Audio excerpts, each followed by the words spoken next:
Hey everyone, welcome back to 3D6 Down the Line, the most criminally underwatched actual play series on the internet. Welcome back to Dolmenwood. This is episode 1 of our brand new campaign. My name is John. I am the referee for the campaign, and going around the horn, we have... Hi, I'm Mike, and I'm playing Gorgreg Blathergripe, the first level Breggle fighter. I have broad shoulders and a slow mind. But what about your character, Mike? Well, that too. I barely even have to roleplay tonight. Hi, I'm David. And I will be playing Taru Mudclump of the Mudclump clan. Who is That's it. Oh, true. He's a shorthorn Breggle thief. He's a doggone no good, dirty old pickpocket. So you are also not role-playing tonight. Mm-hmm. Hey, listen. All right. Keeping on a roll there. Hi, everybody. I'm Matt. I'm playing Tangrisnir Blatherbach, a first-level Breggle magician. Hi, everybody. I'm Ted, and tonight I'll be playing Freydal Bluehorn, a first-level Breggle friar and former goat handler. God be praised. Nice. All right. So that is the group. All right. So we're going to kick it off here. If you haven't checked it out already, go check out episode 0, where we created these characters and talked a little bit about the background of Dolmenwood and where we're going to be setting things. But briefly, they are all Breggles, which are the goat folk of Dolmenwood, and we are placing this in the High Wold, which is the southwestern section of the wood. Okay. So it is. We rolled randomly for the time of year, the exact date. So it is the 17th of Chisting, which is the onset of summer. I'm going to give you guys the year, which I did not give you previously. The year is 1089, so you're aware.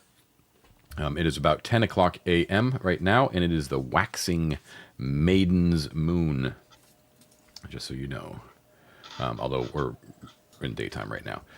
First that is thing, my moon sign, just putting it out there. Nice.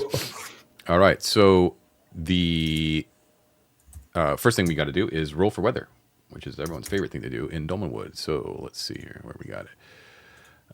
Let's roll 2d6, please, someone. Got it. Oh, you got it? Okay. 6? I rolled a 6, John. Great. Okay, it is a balmy and clear day on the 17th auspicious. of Chisting. Balmy and clear. Okay.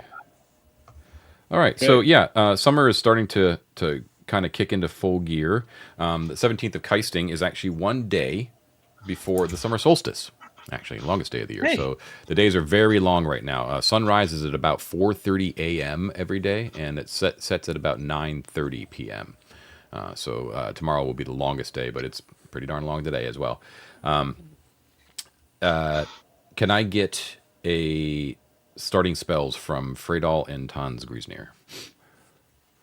Yes, I am starting with Purify Food and Drink, because as a friar, I must nourish the soul and the body. Very good. Okay. And I have 3 rank 1 spells in my book, of which I am going to memorize Vapors of Dream. Vapors of Dream. Okay. Super. Okay. Good to know. Okay. So we are going to be starting in Hex 0809. Which is just to the northeast of the town of Lankshorn in the High Wold.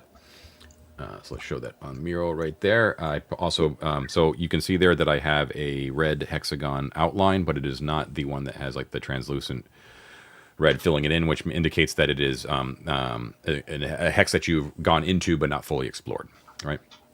Also, okay. The old classic PCs marker there for wherever you guys end up being, but that's where you are right now. It is a balmy and very clear day. The bird song is ever prevalent in the woods. You are recently, just earlier in the morning, you traveled out of Lankshorn into this hex, and this part of the forest here is. Let's see. Give me 1 second. Boom. So this is open forest, so it's not too thickly tangled, and it's a sandy beech wood. And I can show you over here if you zoom out and scroll to the left. That is beech. Ooh. Right there, the beech forest for you. Got some trees there. Ooh, what a lovely forest, John. It's beautiful. So that's kind of like what you're walking through right now, with that kind of space between trees as well. So definitely relatively open. If audience members out there are listening, you need to switch over to the visuals, man. You're missing out. Okay, and yeah, all the trees are echoing with bird song. It's a little bit of a sticky day. It's a little bit unnerving, and you did hear rumor of this in Lankshorn, that teeming in the undergrowth beneath your feet and always sort of out of sight are worms that actually sort of wriggle through the loam underneath all the undergrowth there on the green forest floor. You were told about these things. They are harmless during the day, but when the sun starts to set, they are dangerous and predatory, and they like meat. So it is warned that you were told sort of whenever you went out here that you don't want to get caught out here at nighttime, at the very least. So you need to find shelter before nighttime. Closest is Lankshorn, but if you can find somewhere out in the wilderness, do so. But right now, you guys are standing before the ruins of an ancient fairy keep that you have heard about in Lankshorn. Now, you have heard from two humans of the local constabulary in Lankshorn, named Sergeant Marge Bregson and Constable Roger Burrell. All right, both members of the constabulary. I've told you that there's been recent reports of crookhorn snooping around the ruins, around these fairy ruins that have been sort of shunned for a long time because of their, their association with fairy. But even more off-putting for you Breggles than the rumor of a fairy is the rumors that crookhorns, those corrupted and twisted Breggles that have fallen under the sway of the Nag Lord to the north, have come this far south, is extremely disturbing because, yes, they have made incursions into the duchy itself, but it's always been sort of around like Harrimore lands and near the Dwelmferg and much further north than where you are right now. You guys are in the southwest of Dolmenwood, so it's a little bit disturbing that there have been sightings this close to Lankshorn, frankly. So, in addition, you've heard that. Where do I have it here? Sorry. You've heard that Father Doby, who is the vicar of the local church in Lankshorn, has a manservant named Mabel. And Mabel has been seen visiting Droomen Knoll on several recent nights. And upon returning on those nights, he's claimed to have heard enchanting music, but was too frightened to enter the Fairy Keep's ruins to investigate what the source of it was. Now, however, since the constable has talked to you, he has not returned from his latest visitation. Father Doby is worried. The constables are worried, and he and the constables both fear that he may have been kidnapped by these crookhorns, which he didn't see before in the few times in the past that he visited. So there's this weird music, crookhorn sightings. The ever-present threat of fairy out there, and so they have you going to go check it out. They are willing to pay you. Lankshorn basically is willing to pay you 200 gold pieces for the entire party. Should you scout out the knoll and report back on any crookhorn activities that you may see. All right, so you don't necessarily have to get rid of everybody. You just have to scout it out and come back with some solid intel. And of course, Father Doby will be very appreciative should you manage to find Mabel, or at least relay what his fate was. Hey, guys, sorry. What do you think about going to like the Northwest Hex 0709 to that Red Wraith Manor? You guys want to go over there? John, I have a question. Not get paid. I have a question for Father Doby. Mabel's been visiting the keep at night. How has he been able to traverse the worms? You have no way of questioning Father Doby because we are starting in media res. Okay. Well, did we have any hints about how Mabel traveled such nightly paths, or no? Or why? No. Or why? Maybe just got really good, like thick-soled sandals. Yeah, like hip waders. I think we would know, John. Is Mabel human? Is he Breggle? Do we know what we're looking for? Mabel here? is human. Okay, he's human. Okay. Could you describe the fairy keep a little bit more? Like, is it like a large building? Is it in ruins? So you're missing the point here, guys. I'm starting in media res, and we're just jumping into it, and I give you a flashback of what job you accepted to do. That. I'm just trying to think. Like, is it something small enough that we could walk the perimeter and see if we see tracks? Well, or is it like massive? About to describe it. About to jump right into it. This is how these games work. See, yeah. All right. We're new to this. Sorry. Yeah.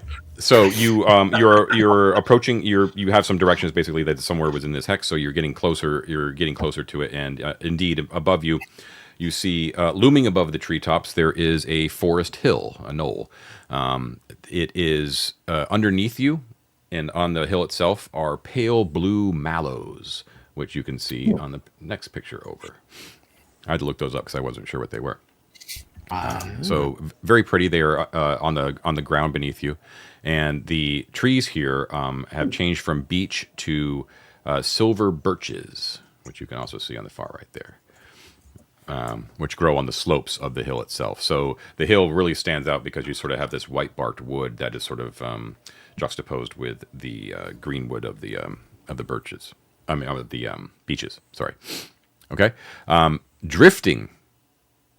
So atop the hill itself, I'm sorry, there is the ruined keep, which is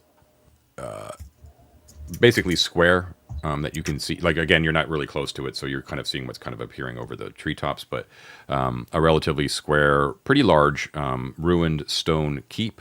It looks like it had a number of towers, but only one seems to be intact. And there is a clear path that sort of, well, actually it's a tangled path that sort of leads up to the main gate of the place. Drifting down from that keep, carried by the breeze, you hear a thin, eerie sound of pipes, of keening pipe music. All right?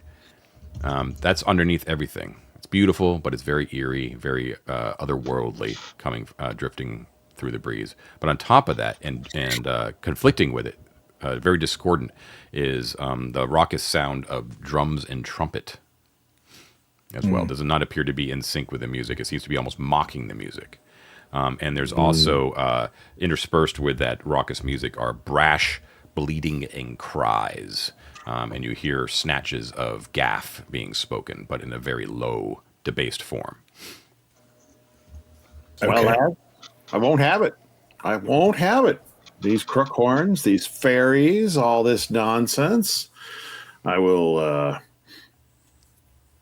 get out my staff with my little holy symbol atop it, and I will start tromping up the tangled path, grumbling under my breath and complaining about infidels and crookhorns and non-believers and my feet and where's the beer and this is a ridiculous travesty. I should be back at church. And why do I have to do this? I don't know, Father. It's quite the hedonist festival up there. It sounds quite pleasurable to me. But John, before we get too far away, because I'm going to do it. Birch bark is pretty. It's commonly used like for it's an early like paper analog, right?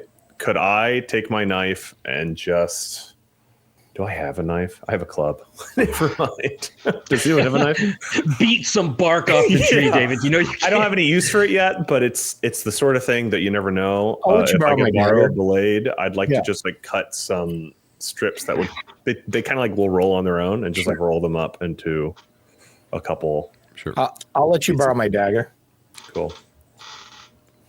Okay. Borrow. So, yep, no problem. Okay. Speaking of hedonist stuff going on up there. In addition, I forgot to mention, you guys are also aware because you're Breggle, that the festival known as Lerabuk is taking place currently at a place called the Shadholm, which is the Malbleet family crypt complex on the road between Red Wraith Manor and Lankshorn.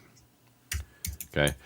You know that this festival commemorates the powerful Breggle sorcerer Lord Gnarlgruff, the ancestor of both Ramius and Malbleet, who are half brothers, and takes place over the course of about 4 days during the summer solstice. All right, so that is ongoing right now, and it's not too far away from you. If we switch back over to the map here for the people at home, zoom in. Yeah, so it is between. It's on the road between Redwaith Manor and Lankshorn. Oh, so it's not And what's it called? It's called the Shadholm, and it's the crypt complex of the Malbleet family. The festival is called Hlerbuck, which is Hlerri buck. Right, Roughly there, sort of thing. something like that. Yeah. Yeah. Okay. All right. Okay, so Friar Freydal is taking the lead, kind of stomping up there. Is everyone sort of approaching, like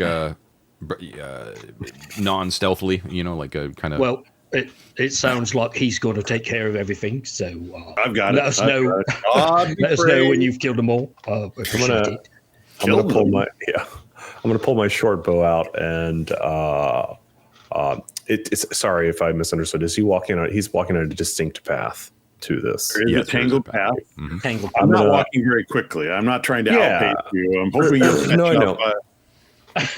Okay, I would just like to. I just- I would I just was like just- to ask guys: is there some utility in maybe doing a circle around the thing and maybe not walking up to the front door and knocking on it? I mean, I can tell you there, as I always like to say, there is a story that can illuminate our decision here.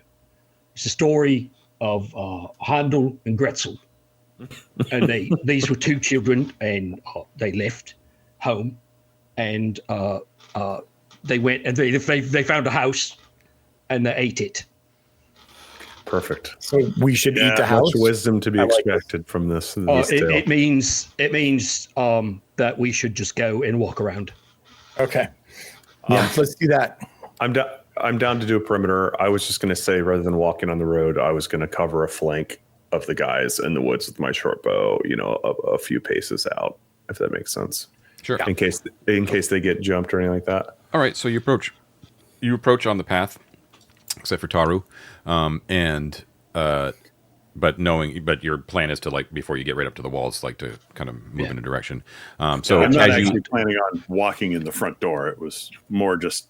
Yeah, I got Let's it. get going. So you walk through the forest and you start going up the hill where the trees turn from beech to birch, and you cut off the pieces of it, and you're kind of tromping on these lovely blue violet mallows, and you see above you that the ruins of the keep, top Droomen Knoll, piles of collapsed stone.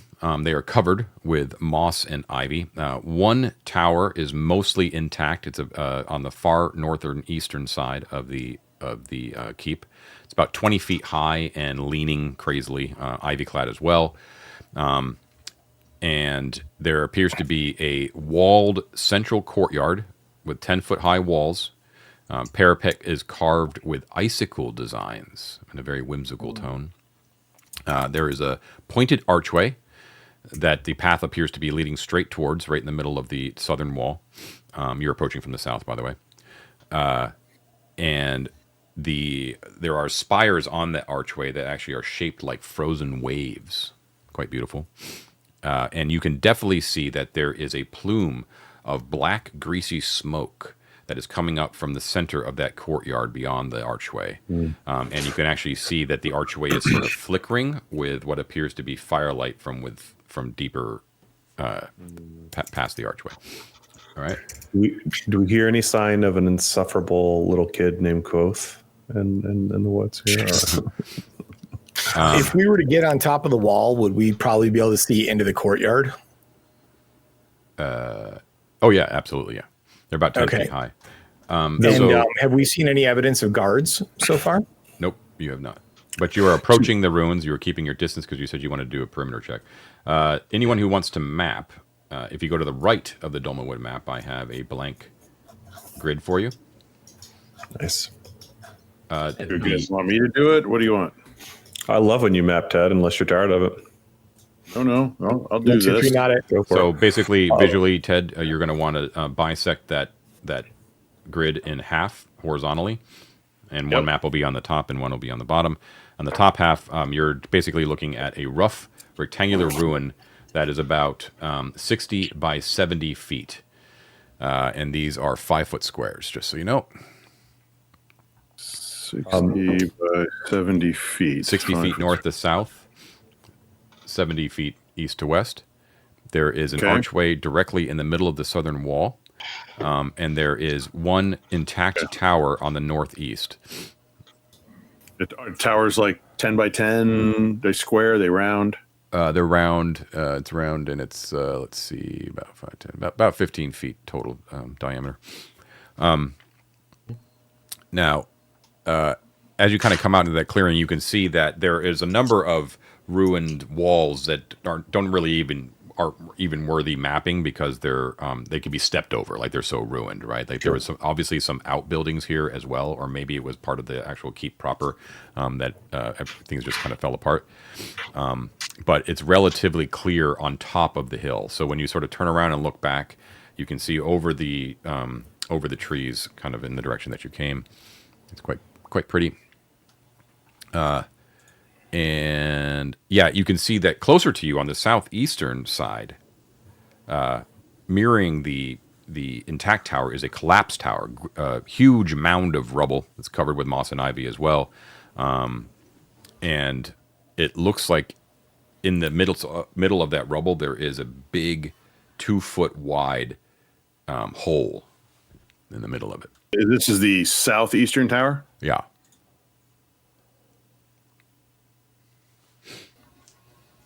John, while we're oh. sorry, while we are mapping this, question about those blue mallows. Would we know if there is any use of those? Like, do they have any? Are the petals of the blue mallow useful in any way that we know of? Not that you know of, no. Not that I know of. Okay. Ted, by the way, I said northeast and southeast for the towers, not northwest and south. John, you said that this was affixed atop sort of like a an elevated space. North. Yep. I got. Oh, dang it! That being the case, that being the case, I presume though the walls are only 10 feet tall, there are no trees in the vicinity of this keep, which would be taller than 10 feet. No, there are some, but they're just not like next to the walls. So there's like single trees that are silver birch trees, so very slim, but they're sort of scattered amidst the clearing in general. But they're nothing that's like you would call a forest. You know what I mean? You're on top of like a bald hill. You know? Yeah. Greg, I think I should climb one of these so that we're not cast in silhouette atop the wall from the firelight within. And I can kind of peek over and see if from afar I see anything. Does that make sense? What time of day is it again, John? 10 a.m. It's morning. Yeah. Oh, it's 10 a.m. Sorry. we We're got to talking worry about about Moonlight firelight. festivals. Right. It's probably a cook fire, if anything else. And then if there's a section, though, that we can all like just step over the wall or at least crawl up to and peer around, then maybe we don't even have to worry about being separated and have you on top of a wall getting like pincushion. No. I'm not going to climb a wall. I'm saying I'm going to climb a tree right next to us, which will give me an advantage over the wall so that I can, at least in small detail, maybe see something for us prior to approach. Does that make sense? Yeah, absolutely. Does. Okay. Quick question though. Fix the towers, northeast, southeast. I'll get my directions eventually. The western towers are intact, partially intact, totally rubble. There are no towers that you can see on the western side. And never were. You're not well. You can definitely see that it was not the case in the southwest. You have yet to go around to the northwest. So southwest tower is just a rectangle corner. It's just a rectangle corner. Yeah. Okay. Yeah. Okay. So there's trees, surrounding the entire keep. So which direction did you want to do your scouting around? To the west, to the east? I was just going to climb the closest tree to get a vantage within the walls. If the tree is higher than 10 feet, then I could look down and get like a bird's eye. And I wouldn't be able to see everything, but I thought maybe that would be an easier first move before we do yeah. circumference of the place. Yeah. Yeah, and why don't we see? Is it John? Is there a tree over there on the eastern side? Since that's kind of Sure. Why where not? that other stuff is. Yeah, if you want it to. Yeah. Do. Yeah. Okay. Okay. So you guys are all going to just so we have one. Let's do it there. Yeah. All right. So you're all heading east, right? But Taru is going up the tree. Mm-hmm. Okay. Okay. So Taru, you go up the tree. Are you attempting? How are you doing it? Are you just kind of scuttling right up there, or are you going to? I mean, I think I could probably scuttle a tree with my climb skill, but if I need additional tools, I could cut a segment of rope and do the sort of like counter. You definitely have the skills to do it without needing equipment, but I'm just asking. Like, I'll just shimmy up it. Okay. Yeah. All right. So you creep up that tree. And yeah, you can see into the courtyard proper. So in the midst of the courtyard, there is a blazing campfire emitting that smoky, greasy smoke. You see that there is roasting meats in that campfire and near it. There are a bunch of like provisions that have been arrayed around the fire that look kind of haphazard and chaotic. And there looks to be like piles of fur, like rank fur bedding around as well. You said bedding? Is that what you said? Bedding, yeah. Yeah. Okay. So there appears to be kind of a pile of stuff right in the middle there. However, prancing and drinking and playing drums and trumpets and attempting to and doing like these mocking jeers and sing-songy sort of speak in this low gaff are 4 definite crookhorns. They are all over 6 feet tall, taller than you guys, and gangly. They are obviously drunk. Some of them are wearing one has wearing striped pantaloons that are super billowy. One has ragged armor, chain and leather, and they are brashly sort of going about and dancing around and prancing. And they seem to be making fun of that eerie sound coming from, at this point, underneath you. All right, of the pipes sort of whistling down below. In addition, so that's obviously what you see right in the middle. There, you can see as you kind of look across the courtyard towards the west, that the northwestern corner has actually been run over by a thicket of clematis vines, which you can also see on the left-hand side there. Let me scroll all the way out. Northwestern corner? Yeah, the northwestern corner. Like, it looks like the vines have basically, over time, have broken apart the stone, right? And made it collapse, and it's basically overrun with a thicket of this beautiful purple flowered vine that basically got like a blanket or like a duvet cover basically over the northwestern corner of the keep. And in the southwest corner in the inside courtyard, there appears to be a staircase that leads down as well, stone staircase. Interesting. I'm detecting that would be leading like underground. It looks like it, yeah. Now the tower in the northeast, Taru, you're basically on like a level with that now, like the top of that tower. And as you kind of look across it, I'd say you're probably around about 60 feet away or so. Sure. It's partly collapsed, about 20 feet high. There is an open doorway at its base, but no door on the inside of the courtyard. Okay. And it has an open upper floor with battlements, right? So it's not roofed at all. And Gotcha. Leaning over that tower and kind of gazing about, but looking down, not straight ahead, which would look at you, but you're covered by foliage right now as well, is a hunched, lean crookhorn woman with thick, heavy horns sprouting from her brow. She has one large tusk that is that because it makes her have a distended lip, she has like a permanent drool, like just a thin line of spittle that just sort of droops down from that one tusk. And she has a bracer of cooking pans on her that is near at hand, and a hooded lantern, which right now is completely hooded. And yeah, every once in a while she just sort of scans the forest around her. Do I see her holding any weaponry? No, but she does have these cooking pans. Okay. Probably as an alarm, she'll hit the pans, I'm assuming. What do you guys think about faking like a human like cry for help in the woods and drawing like at least some of them out and then ambushing them? Sure. I'm down to try that. I think I have a strength of 8 and no real weapons, and I think we were hired to determine whether these guys were even here. Sure, but we don't see the prisoner, right? We don't see the prisoner. No, you did not. Right, but we do see a hole in the rubble. Mm-hmm.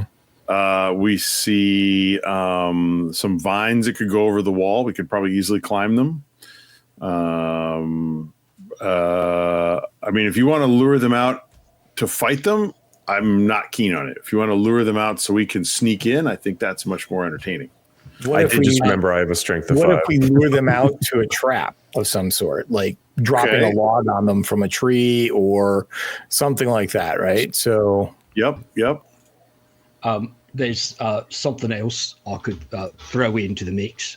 There's this story, you see, of this beautiful princess who poked herself on a finger and took a nap. Yep. It was beautiful. I wonder if we can we do that? Maybe with either them, or I was thinking maybe the guard up there.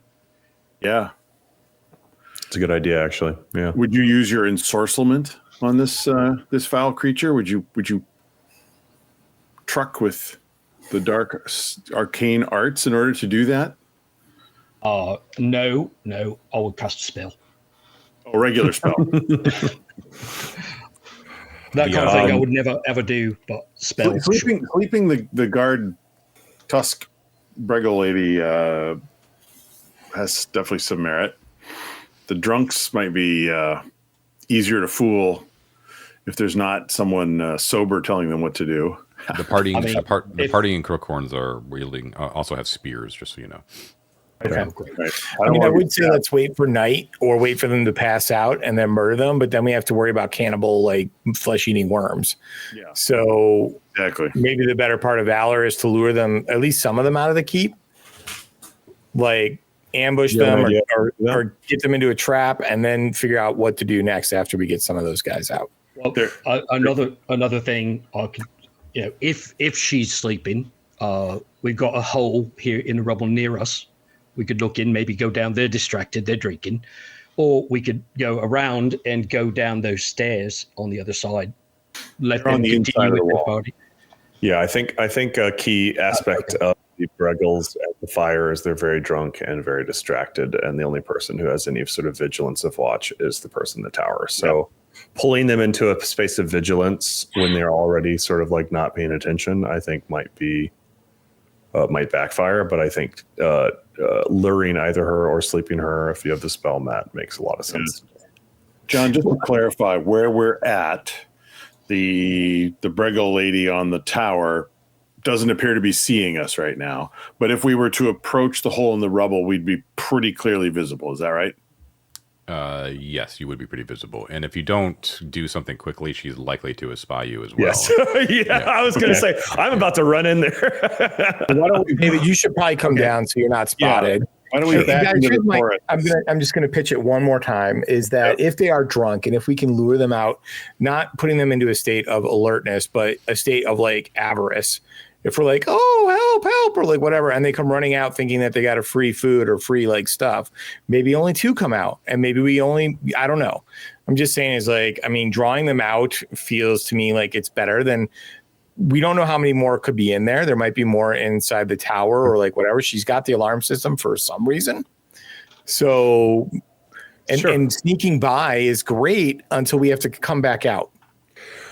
My concern is this is an in media res moment at the very start of our campaign, and we should do something. So I think going with Mike makes a lot of sense and seeing what happens. Okay, I think I need a pitch on what we're going to do to bring them out. I would just like to say I would have voted for sleeping the guard and going in the hole. But if we want to do How Mike's many can you sleep, Matt? How many can you sleep? Anybody within a 10-foot square. Okay. So if you want to sleep them, but that's fine. But we're not, I don't think we should sneak by them. We should murder them and then go down the hole because we don't want them to be waiting for us when we come back out. Listen, I was going to sleep the person up at the guard there. Okay. So, right. So, all right. Then we kind of can do whatever we want. Let's do one of those plans. Okay. Let's do both plans. Sleep the guard Cast and then lure out some Breggles and we beat them up. But what's the duration on the sleep?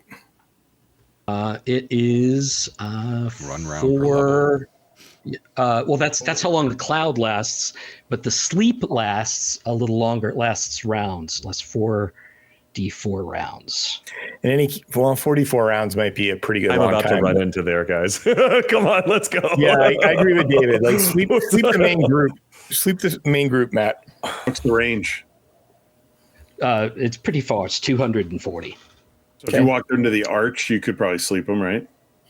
But I do have to be able to see. So I can see them. I can. I'll drop a rope to you from the tree. I'll pull you up, and you can cast it from the tree with line of sight. How about that? All right, John. I will be ready to charge into the middle of the group with shield and short sword out. Okay. Oh, this is. Oh, I know, Ted. I know it's very scary for you to do something like.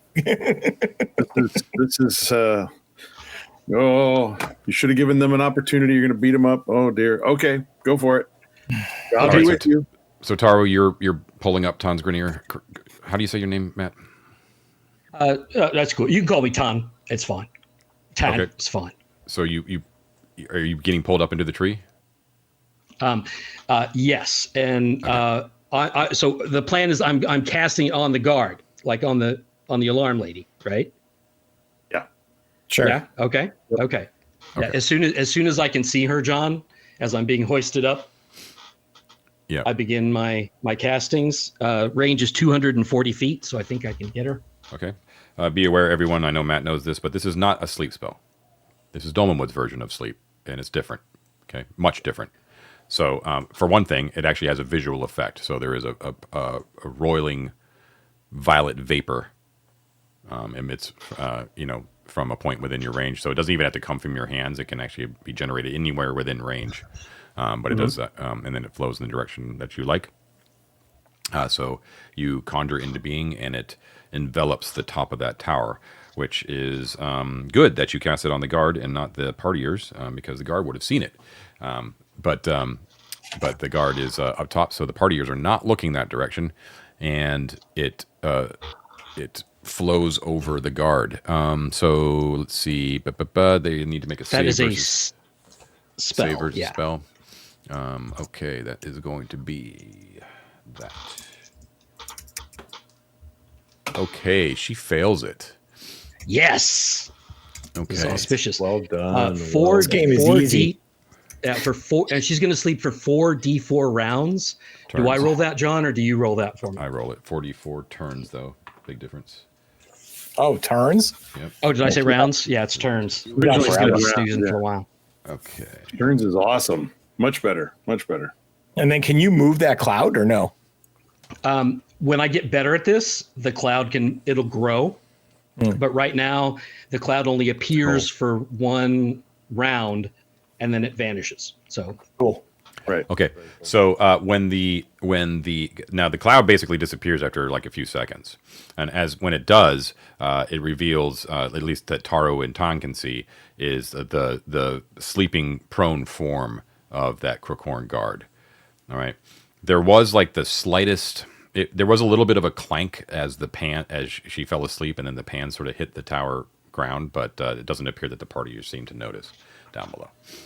Okay, I'm gonna lower Tan down and shimmy down myself, and then I'll hoist up my friar's habit and I'll scuttle up to the wall. why don't we head to the tower? necessarily I condone this, but she is sleeping. If you wanted to climb up there and, tie her up, wink, wink, nudge, nudge, she will not be causing us trouble later. Sure. John, I have a question about the Bregel. I know that the crookhorns are culturally like an aberration to us, right? They're anathema. Yep. Does that literally manifest as an impossibility that we would ever try to negotiate terms with them or do anything of that nature that is nonviolent? Because it does. I'm not Like going to immediately sparking conflict is a choice, but if that's like baked into the assumptions, that makes sense. I'm not going to coerce you to do anything. All I'm going to say is that there is a visceral distaste and hatred for crookhorns. Sure. So I would say your initial reaction is like kill them all. But you're adventurers, right? You're merry men, as it were. So you may have a different sort of outlook on things than your average Bregel citizen. Sure. But it's not like you're under some sort of obligation to no, I wasn't applying that much. I was trying to clarify. I mean, that's what I understood, but I also wanted to just have the conversation on stream too, so everyone kind of like had a sense of it. The book says the Bregels of the High Wold regard crookhorns as wretched abominations to be eradicated at any opportunity. Oh, well, so, yeah. And there might be good ones, but we'll let God sort them out. Yeah, this is my kind of game. Am I going to both start the campaign by climbing and then murdering someone? You are. I'll do it. Okay, I'll go over to the top. Okay. So, John, and it does. I'll loan you my dagger just in case you find a place to sheathe it. It does say that a single attack with a bladed weapon kills a sleeping creature enchanted by this favor. Sure. Okay. If I scuttle up to the wall, John, and I get up to the rubble of the southeast tower, could it be climbed to get on top of the wall and then get to the top of the tower, the northeast tower? Not really. Well, you could, but it would take a roll. I see. For you. So put it that way. So the intact tower is sufficiently intact that it cannot be climbed without a climb check, and the walls do not provide access to the top of the tower. They do not. That's correct. Yeah. Okay. Yeah. So the main tower is 20 feet high. The walls are 10. So right. There's 10 foot more of tower above you if you were standing on the ramparts of the walls.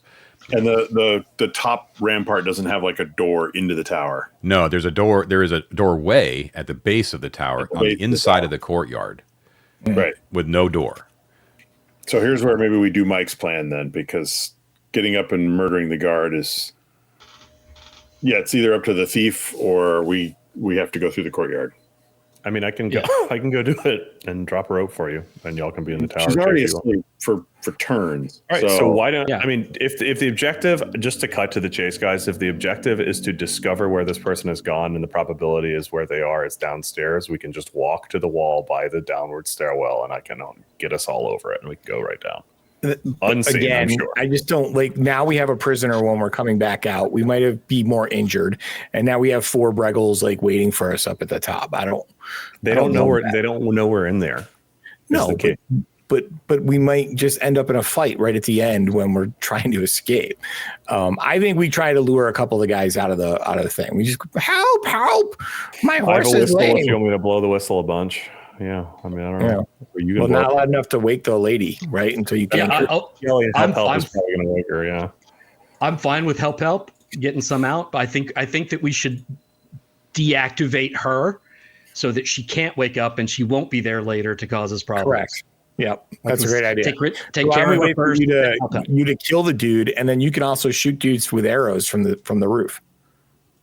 I'm telling you right now, a combat scenario is going to go ass up immediately for all of us. So stealth is the move here. If you want me to go assassinate her, it's the case. I also don't want to waffle as much as we are about this because we're being really, really precious, and it's the very first encounter.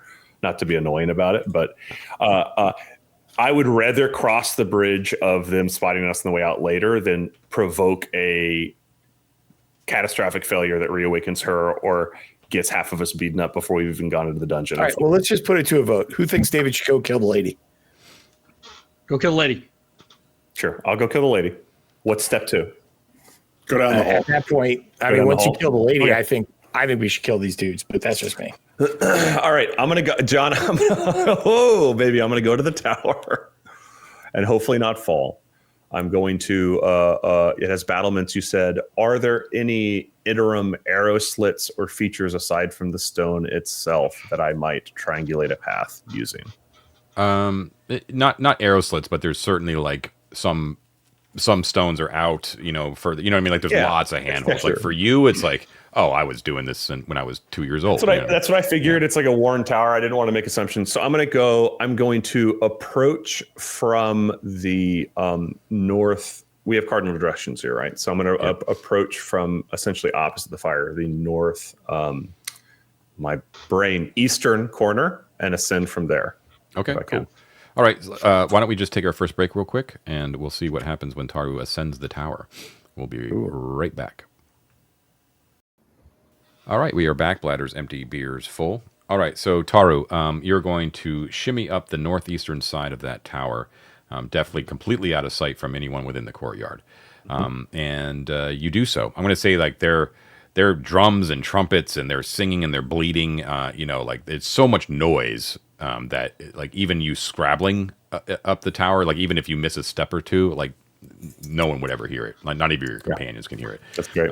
So I'll say it takes a turn, and you slip over the side of the parapet up at the top. Remember, it's roofless. It's just a battlement. So you slip over the top, and there's this vague smell of lavender up at the top, which you associate with Tan's spell, like the remnants of his spell. But little wisps of violet smoke kind of around near the ground. But yeah, splayed in the middle there is what is an obvious female crookhorn. As I said, one large tusk. She is drooling and snoring in peaceful slumber. And she has like 3 or 4 cooking pans that are kind of splayed to her side, a hooded lantern, and she does not appear to have any weapons. I'm going to very gently walk over. Oh, God. Why does this feel worse than every other time for me? It just doesn't feel right, man. I don't know. Okay, so... If you don't want to kill her, you can also... what you feel, David, is probably... might be different than what Taru feels, right? Like, again, there's a visceral hatred for the crookhorns. No, but of course, I have to honor the fact that we're playing all Breggles. I think it's a logical. But I just want to say though, like that doesn't override the fact that you are looking at a helpless form in front of you, right? You're not fighting them in honor rule battle or anything like that, right? Yes. But it all depends on what that means to you as a thief and as a Breggle and all that kind of stuff. Real quick, Ted, and also be aware too that you don't need to kill her. You could knock her unconscious, right? And in fact, I was going to ask that question, because she has a cooking pan right there. Sleep is a very, I haven't read the spell rule. I apologize. But the duration of the effect on her being asleep versus her being unconscious. We don't know how long she'll stay asleep. It's at least 40 minutes. Okay. So here's what I'll do. Yeah. I hate these crookhorns, but they were once us. What did you want to say? David? Oh yeah, sorry, Ted. Yeah. If you want, an option would be to, I assume you have a rope, tie her up and lower her down the side. We could take her away, question her, rather than just murder her in her sleep. I could do like a last rites things, and I could take care of it. God would usher her into the next realm. I love the suggestions. I'm not going to make a fuss about this. I'm okay with it. I will get a hooded lantern. Well, I'm going to get the lantern for sure. I am going to approach quietly, sort of stooped so that my silhouette is invisible. Not that I think they're paying attention. I will take the dagger, and in historic fashion, I couldn't have predicted it. I will slip it slowly into the back of her neck. Okay. Now, as you approach Taru, you do notice a trapdoor. That there are patches. So she's wearing like a rough patchwork of spiked leather and chainmail, like very vicious looking. It's not appropriate for you to be wearing really. But where her fur actually does show through, that it looks that there are definite like patches of red weltering mange on the fur. Okay, so I don't want to get the rot. I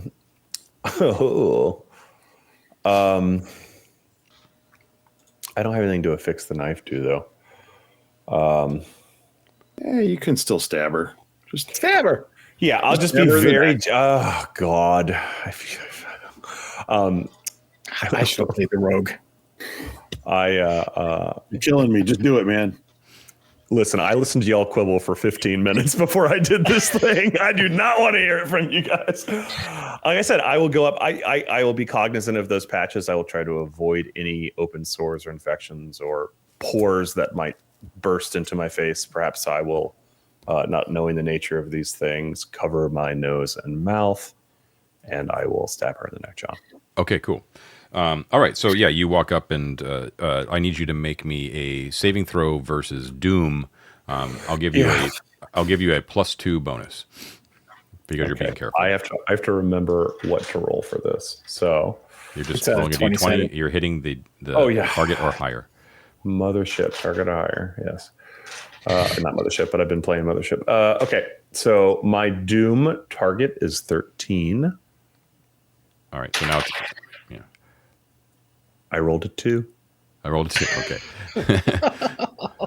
Okay. You're welcome. So this is on all of you, by the way. This is on all of you. I said leave the poor lady alone. We didn't need to kill anyone. Everyone was afraid of terrible things happening. Now, nothing. At first, nothing. You don't notice anything amiss. Like you obviously pick up on the fact that the sleeping form has mange, but you got to do what you got to do. So you slip up quietly, slip the dagger into the back of her neck. She goes quietly and without noise. Right. It just her I'll say her tongue just sort of lolls out the side of her snout, and drool sort of drips off the top, drops off the top of her tongue. And you right yourself again. I assume you sort of like give a signal to your guys, like job is done, sort of thing. And from the ground, guys, you see Taru sort of poke his head up and give the signal, and then immediately, like he takes his hand away from his head, and he itches his shoulder a little bit. He's like, fuck. As you seem to have some sort of itchy parasite that is maddeningly difficult to satisfy. Yeah, it's named Mike. There's a mushroom for that, too. There'll be a mushroom for that. You'll be fine. Motherfuckers. Okay, John.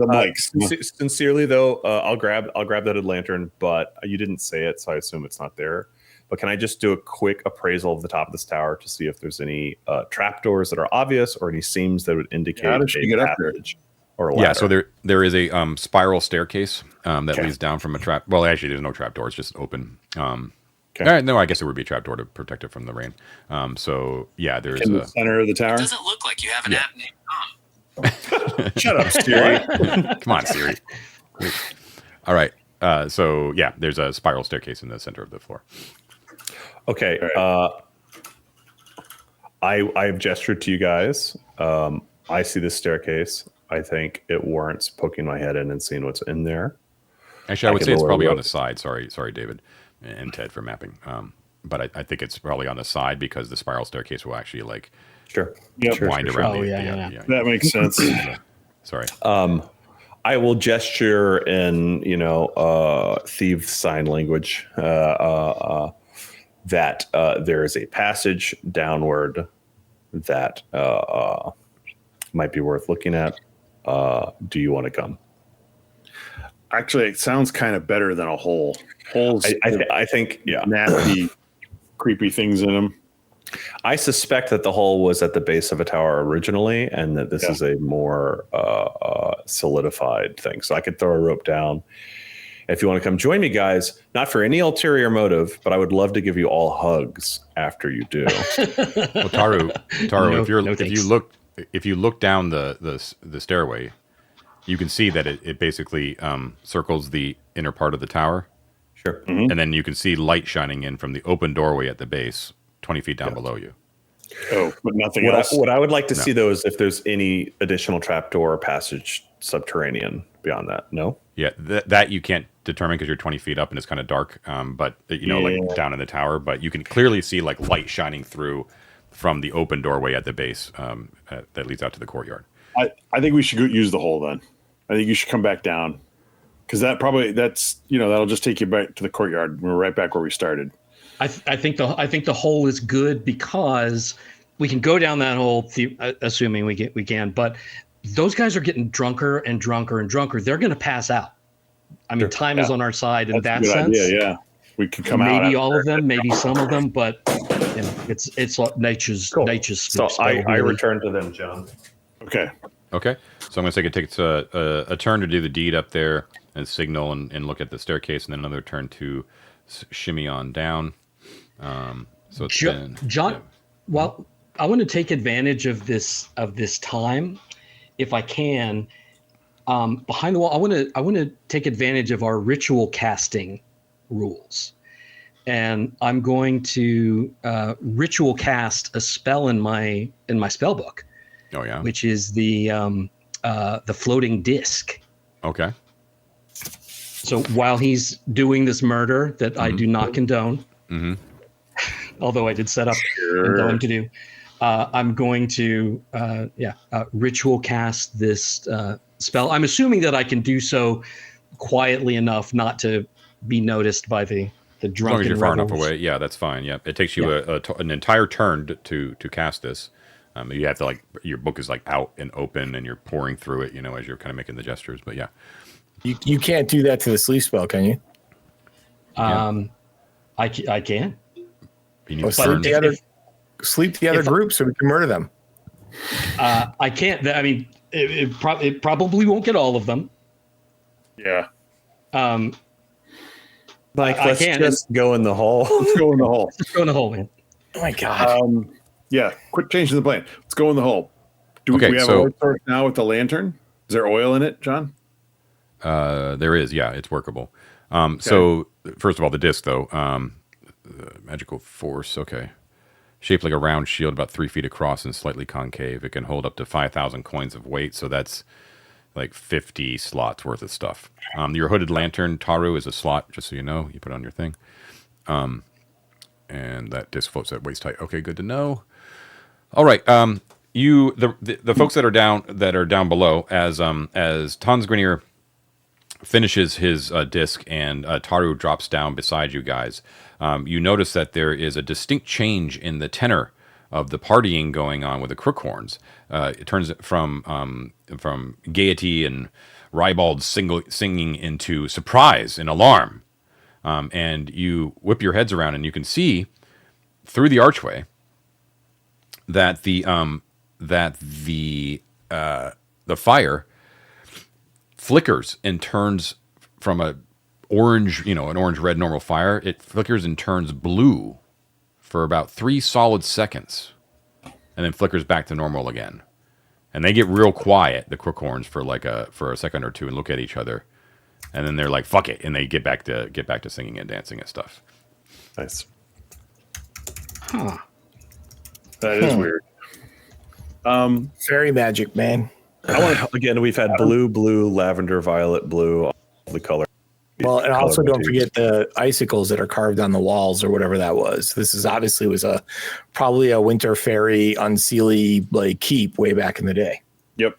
John, one quick thing to clarify. When we saw that light change to blue, was there any change in that haunting music that we heard, or was that kind of constant? Good question, but no, that was pretty much constant. That's still going on, by the way. Okay. Okay, so you guys are approaching the rubble pile in the southeast, right? Yep. Yeah. Okay. How bad is the itching on David? by the way? Like he's any chance he gets, he has to itch. Yeah. like So David, so skill checks, that kind of thing. nothing mechanical right now. Taru, when you kind of roll up your sleeve and take a look, and then Friedel kind of peers over your shoulder at it, you can see that that there are a number of like small reddish bites. It almost looks like spider bites, almost like like up and down your arm. But it looks like something has burrowed into your skin, but very, very small, right? Like very, very tiny. But it's definitely the source of the itch, and it's very difficult to resist. But every time you itch, like as itches do, right, it just makes the problem worse. If I take a tinderbox and burn the point of entry on my arm with it, like a cigarette, what is the response? Well, there's a number of them all over your arm. Like there's not one single one, so you're just picking one at random. I just want to see if like a tick would like pull out of a fire. Like if I put a heat source next to it, if there is in fact something in the skin, if it will try to. No, nothing responds except you yourself respawn as you're forced to pull away after a couple of seconds. Sure. Okay. Before you take damage. No problem. I could try something, which is that you, Mr. Thief, are technically meat, therefore technically food, and I could try and purify. No. Jesus Christ, that is the cheesiest shit I've ever heard come out of your mouth. Ted. Only if you eat him. Do you have low shit right there? Supplies? Ted, do you have cooking supplies at all? I do. I bought some, yes. Do you have like fat or lard or grease or of any kind, do you think? Because to David's point with the ticks or whatever, if you cover the entry holes with that shit, they can't breathe as well. Yeah, like a bot fly. The description of rations and cooking pots are vague, but I would assume I have some lard. Yeah, why not? I'll smear a little lard on there without touching him. Grease me up, priest. I know you've always wanted to. You know what? No, I don't even want to get close to him. Never mind. Like the old days, huh? Never mind. Forget it. So about this hole, John. Yeah. Yeah, so let's get in this hole fast. Yeah, so mound of rubble, okay, covered with moss and ivy, but even, remember, from a distance, you could even see it. There's a 2 foot wide, so relatively wide, foot hole, almost directly in the center of it. As you guys get close to it, we'll say it's Freydal since it was sort of your idea initially. Okay. You see that the hole obviously leads to a tunnel that goes straight down, but the first thing you notice, Freydal, is your nose wrinkles in distaste as it reeks of guano. And you also notice too that there are big black feathers that are scattered around the hole seemingly randomly. Sure, you don't want me to check the bottom of that tower after all? I don't think we should go in the hole now. I think we should go in the hole anyway. May I borrow the lantern? Sure. I will shine. I will get down on the edge of the hole, John. I will shine the lantern in. I've got my staff with the holy symbol at the end, and I'll point the lantern into the hole. Okay. All right. Hold on one sec. Sorry. Well, Ted dies of guano poisoning. I'm going to go tuck in that kid, and I'll be right back. I am also nowhere near the mouth of this imminent bat swarm. I'm going to purify the guano. It'll be fine. There you go. It is combustible guano. Great fuel. Yeah. Okay, so you shine the lantern down there, and you can see that the tunnel basically goes down for 15 feet or so before opening up into a chamber below. However, you're just sort of starting to get your bearings of what that chamber may look like when 5 feathered creatures burst upwards directly into your face, Freydal. Seemingly disturbed by your light that you shine down there. Yeah. And they burst out into the air. Where do I have them here? There they are. They are bird-like creatures, black-feathered, which stands to reason, with long, sharp beaks. You would almost call them proboscises, with multifaceted eyes and big bulbous bodies as well. You have heard of these things, and they are horrifying. They are sturges. That's the first thing we fought in Ardenville was sturgeon. As they burst forth into the light, buzzing and shrieking, with their proboscis sort of doing like a that sort of thing, as they're seeking out blood. What was that again, John? Is it?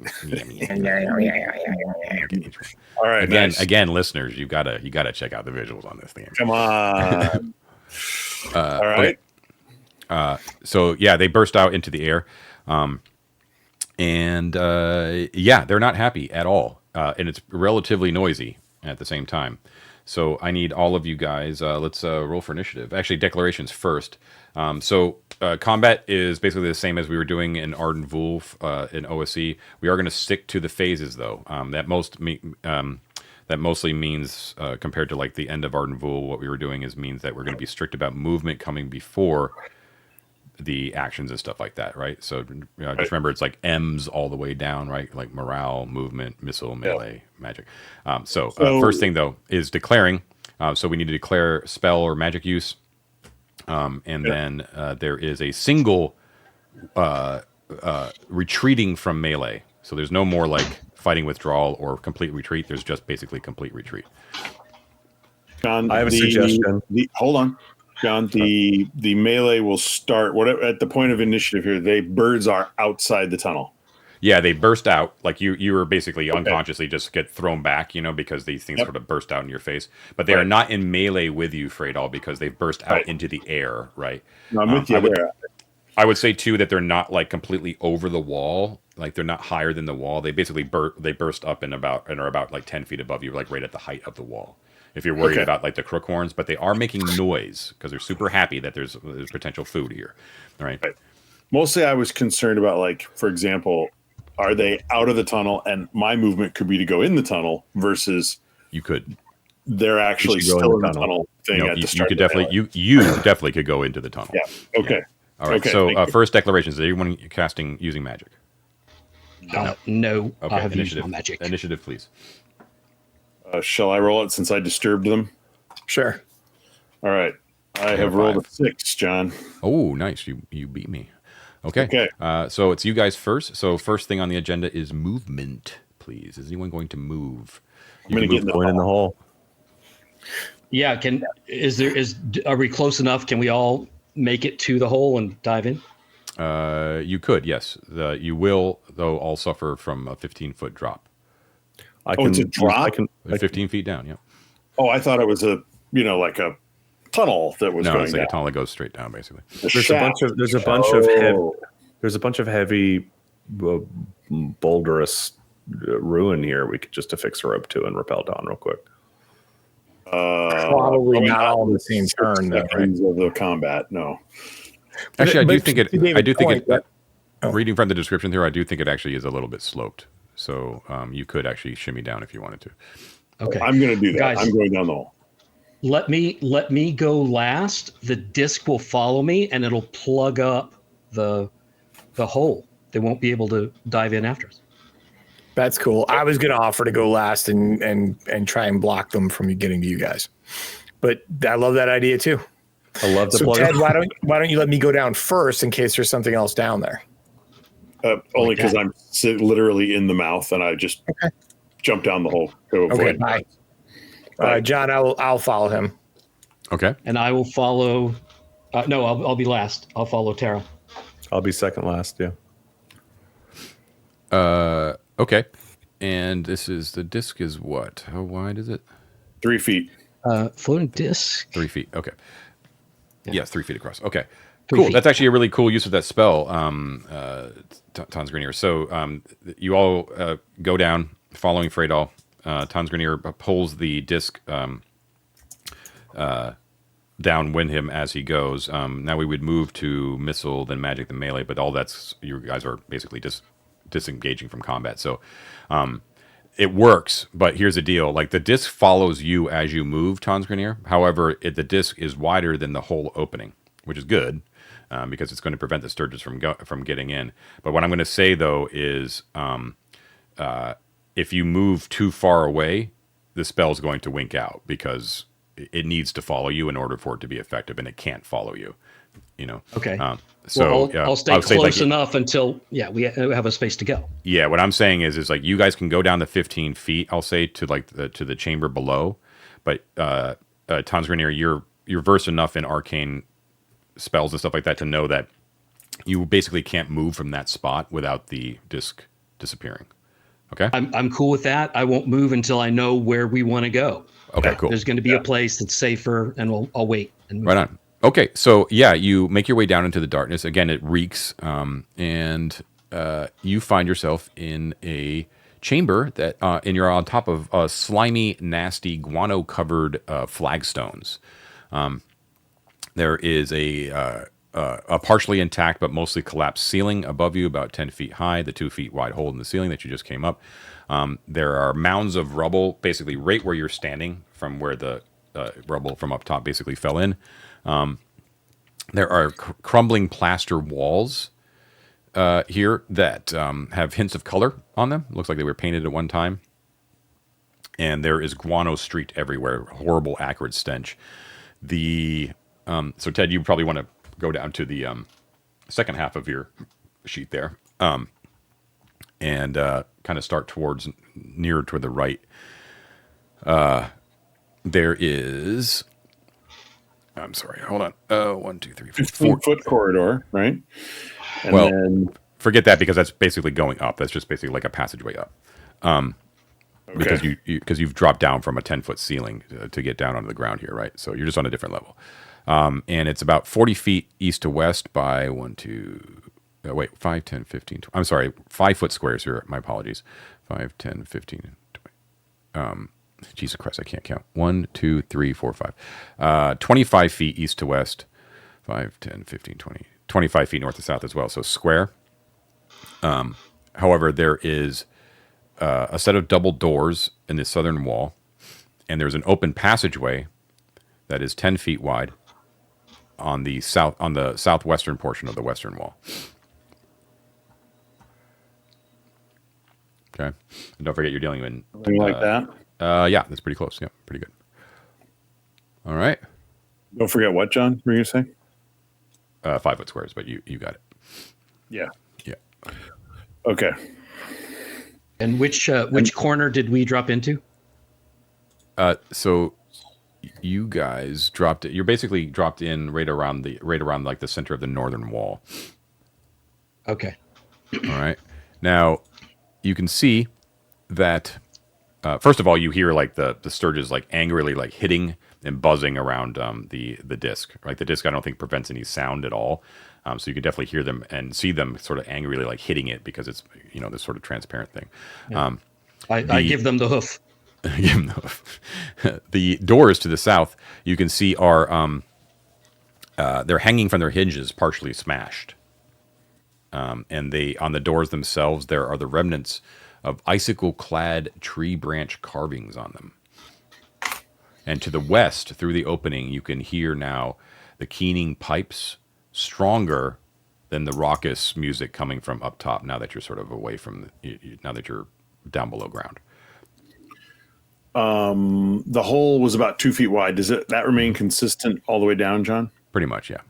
Give or take a few inches. How big would you say the opening of a large sack is? I don't know. Do you want it to be 2 feet? I would like it to be 2 feet. And I'm thinking we could go snipe hunting and basically open the sack up. You tell the disc to move out of the way. The Sturges fly in and they go in a sack. Like maybe we, put the lantern in there or something, but we can just hork them up and then beat the sack with sticks until the Sturges are dead. Nice. Genius. I love that. At worst, we all die. Sure. But we can't easily leave without dealing with the Sturges in some way. Well, as soon as he moves, they're all going to follow us in here anyway, and then we're going to have to fight them anyway. So we might as well try this. So that's what I'm thinking is we get ready, we open the sack, we put it up to the hole, and move move the disc, they fly in. Even if only 2 or 3 of them fit in there, we're better off. Right. So the only I think that sounds awesome. The only hitch that you've got here is that it's 10 feet up. John, I'm gonna hold my shield to give him a platform, like on my back, and I'll stand kind of like bent over like that with my shield on my back, and he can get up on my back to do it. Okay. I'm not very heavy. I'm only I rolled it randomly. I weigh 156 pounds. Can you handle that? Dude. Sweet. Get them guns. Oh. All right. So I'm the only one with a positive strength modifier, I think. So before we engage in this plan, can we see? I can't move any closer. Can you just peek down that western hallway and make sure there's nothing immediately waiting right there to murder us? So it's darkness beyond. Do you have any means of sight? We have the lantern. You have the lantern. Which are kind of, if you. So I think we're fine. you can see that down the western quarter that it goes for about 20 feet before it opens and then continues onward into the darkness. But after 20 feet, there is actually an intersection that appears to go both north and south. It's also 10 feet wide. And to the north in that intersection, you get the right at the edge of your lantern light. There appears to be some sort of sculpture or statue or device or something right to the north. Like, so basically, like if you walk down the corridor to the west, right, after 20 feet to your right, there's something you can make out the vague vestige of some sort of thing that's sort of there on the right. But the corridor continues on towards the west, but it also goes to the south as well. Okay. One more question about that hallway, John. Is the guano and sturge poop limited to this room, or does it trail into that hallway as well? It appears to be limited to this room. It's not like a clear cut off, but it looks like you're like in their lair, and they, Okay. And in order to hunt, they probably just go straight up out the tunnel. Do we think that smoke is a deterrent for sturges? It usually is, right? Guano is flammable, and Right. it would pipe smoke up the closest vent. Except that then you'll have a plume of smoke coming out that our friends upstairs might notice. I think they're already imminently arriving at the scene, to be honest. But yes. Unless they're already aware of the sturges and they're like avoid that hole because they know the sturges come in and out, kind of thing. I don't know.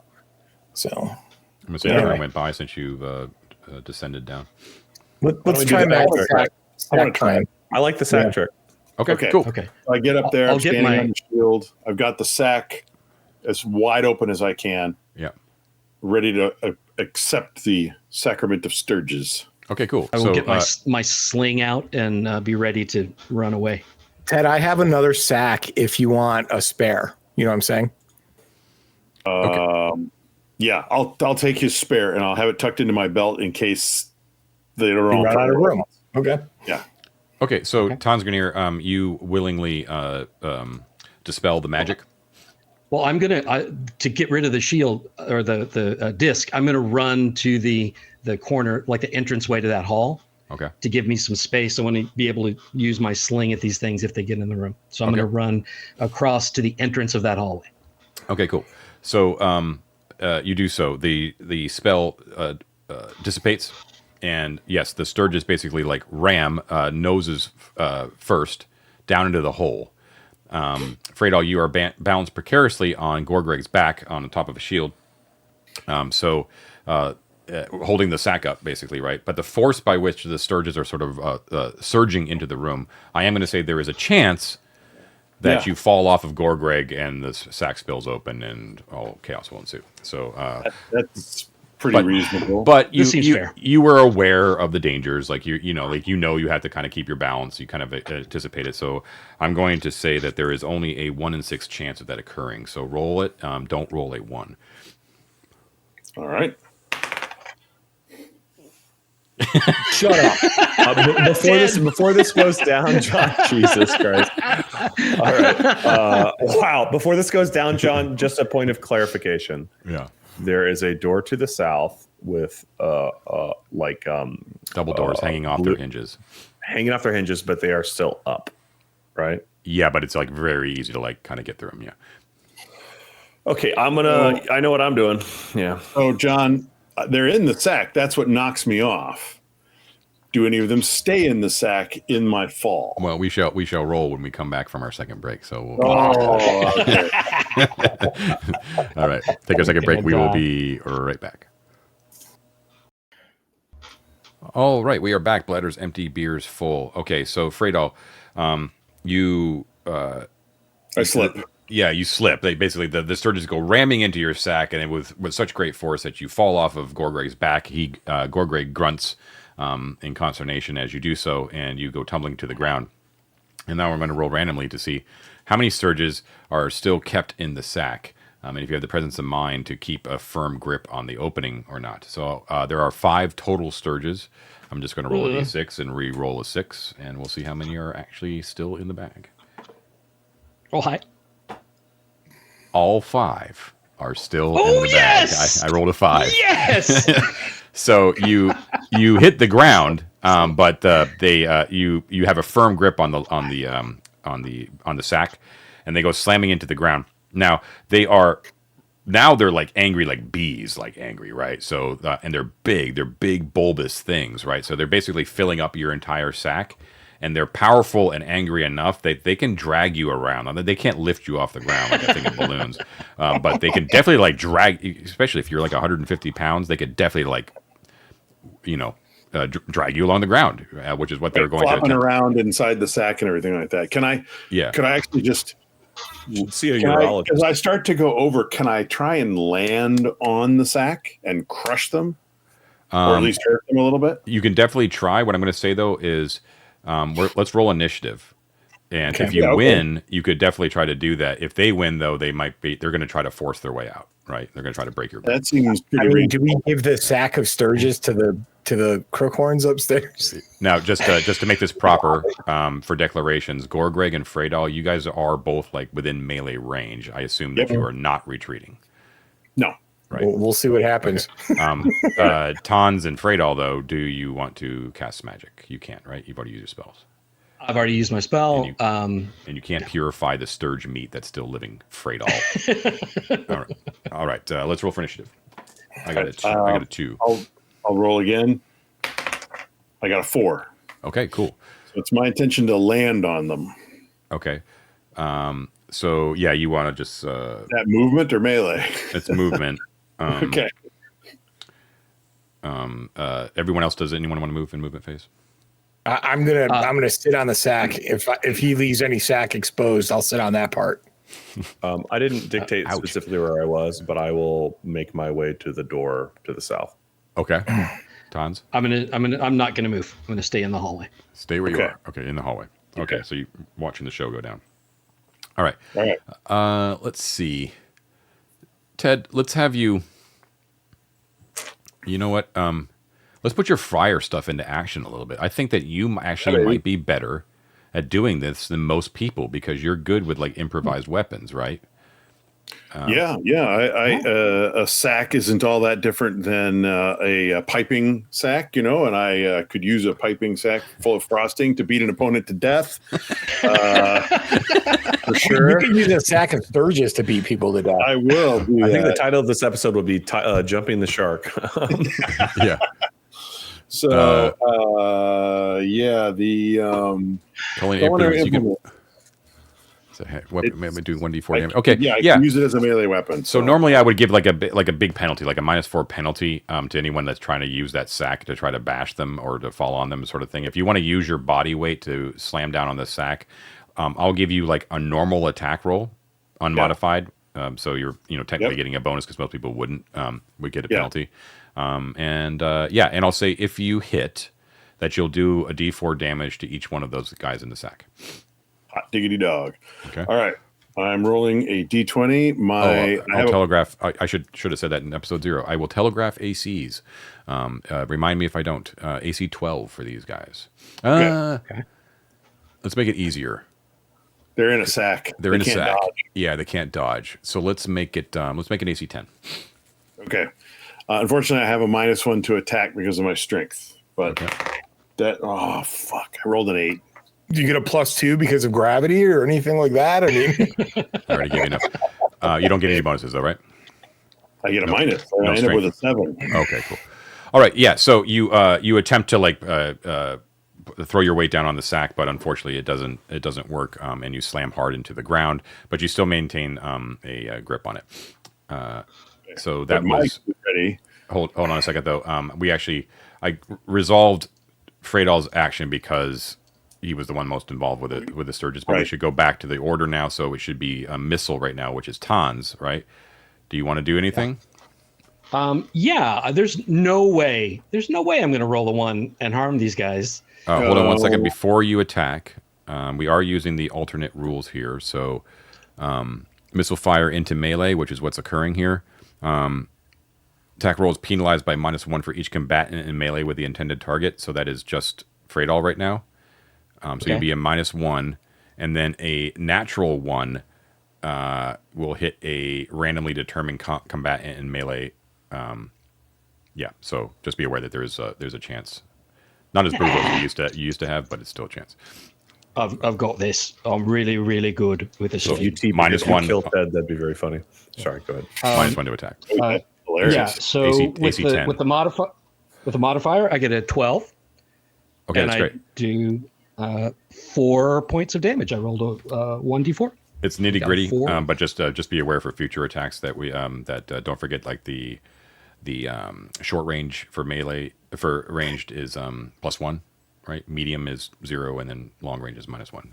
So you get a +1 for the short range, a -1 for the firing into melee, blah blah. You know what I mean? But you hit anyways. Okay. Yeah. So what are you using, a sling? Yes, I have a sling. Okay. That's a 1d4 damage, and I rolled a 4.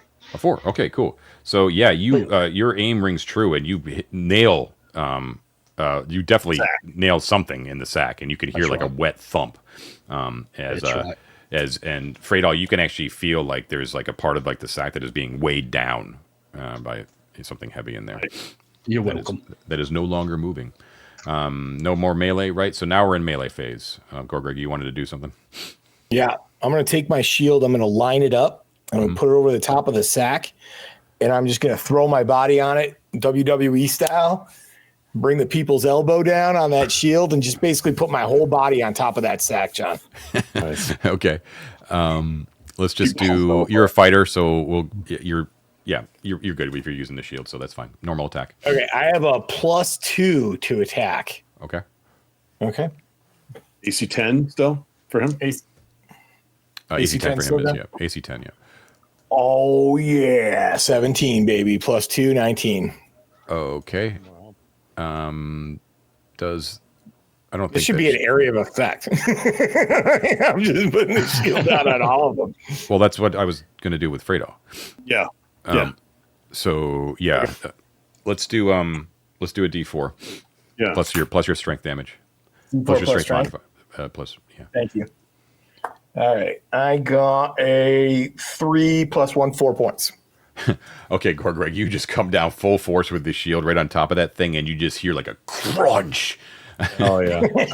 Nice. And when you peel yourself up off the ground, Freydal, you can see like underneath Gorgreg's shield, your sack is like ruined. It's just completely filled with blood and awfulness. Oh, extra good. Yeah, and I don't want my sack anymore. And there's like no movement at all coming from the sack.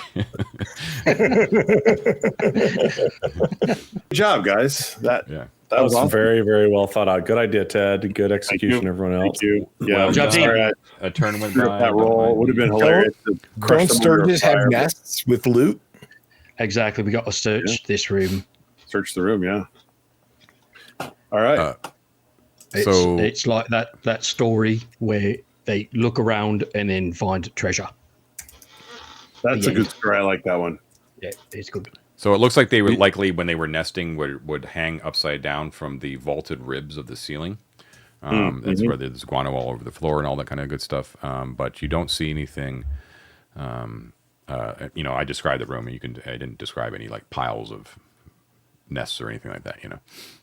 John, we don't hear any noise outside of the hole, do we? Like sniffing crookhorns, trying to figure out what's going on kind of sounds? No, you don't. You do not.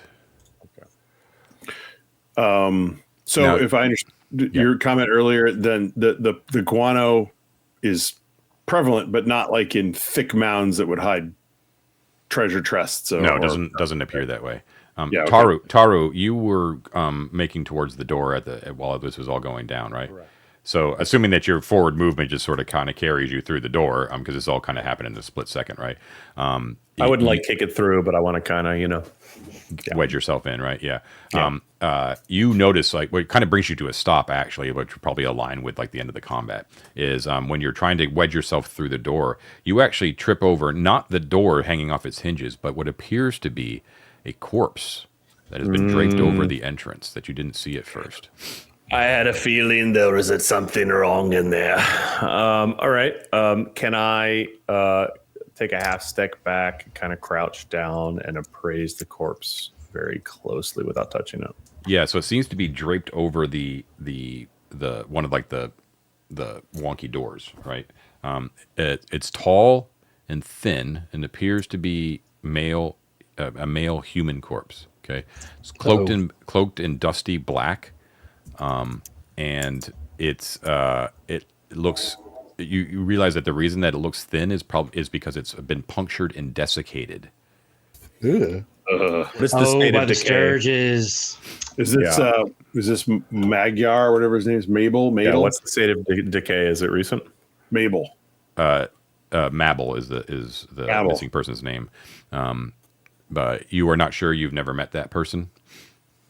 But does it look like, I know it's a bit dusty black, but a freshly desiccated and punctured corpse would look like yesterday or the day before would look a lot different than one that's done last year. Looks like it looks older. It looks Older. It would it would still smell, right? Like it would still smell pretty bad if it was Probably, fresh. Yeah. Yeah, so it's older. Okay. Yeah, this is older and desiccated. Yeah. Okay, I'll just yank it into the room. Okay. When you do, Oh, let's see. Wah, wah. Okay. So yeah. Okay. So you yank it into the room. A part of like the cloak that it was wearing, that black dusty cloak, sort of parts, and you can see that underneath it, that he was wearing a golden torque around his neck, and that torque is shaped like an owl's head with wings outspread, which form like the circular part of the torque that goes around the neck. All right. Now, immediately, especially Freydal, I think Freydal and Tansgrenir actually would immediately make some sort of warding sign. Freydal like a propitiation to the saint. Tansgrenir some sort of arcane sigil sort of thing like that in the air. And Tansgrenir specifically, I think that you would immediately be like, what? Like that's not good. owls are bad. I remember that from last time. There's definitely a superstition about owls, and they stem from the fact that they are like the sacred animals of the Droomen. And when you look at the torque and you look at the black cloak and the fact that it's a male human, and thin and all that kind of good stuff, you're pretty confident. At least this could be your superstition talking, you know what I mean? But you're pretty confident that this likely are the remains of a Droon cottager. I'm going to take the cloak and the torque. Because of course you are. I am also a Droon. I will admonish you for having truck with such vile magics and unholy behaviors. It'll be the death of you, my boy. You mark my word. Their dark grasp in the future, priest. Remember, not all faith walks loudly. Fear not, we can melt it down in town for the gold. I'll tell you. Listen to the fighter. This story about this. There's this little girl, and she. Really. And she breaks into this house, and she sleeps in beds, and she sits in chairs, and it's terrible. Yeah. Jesus, you feeling all right, man? That's a good one. So I'll feel. all right, so it's a golden owl torque worth about 150 gold pieces. All right. when you so when you move the body in and recognize it as likely Droomen, so Freydal, you know that is a violation of the one of the, can't remember the number of the mandate, but there's definitely a mandate that is being violated here. And also I would point out, don't forget that what you guys rolled for your backgrounds and all that kind of stuff, don't forget your hedonists, right? You're like Robin Hood and the Merry Man hedonist sort of thing, right? Just kind of putting that out there. Now, I never forgot, John. I never forgot. as you pull the body in, the cloak further kind of exposes more of it, and you can see that on one of his pale, desiccated hands, he is clutching. He's clutching something in each hand. In one hand, appears to be a piece of rolled paper. In the other hand, there appears to be a crystal of some sort, a small orange crystal. And on that hand, there is also a platinum ring. Ooh. Oops. Well, mage. Is this a curio you might understand? I take a look at both the crystal, because he's in the market for a gemstone. He has a spell that needs a gemstone of a certain value to be able to work at all. So he wants to get closer and take a look at both that crystal and the platinum ring. Okay, so the ring, the first thing you notice, of course, because it's on his finger, is a topaz, and it's in the shape of an eye. Mm.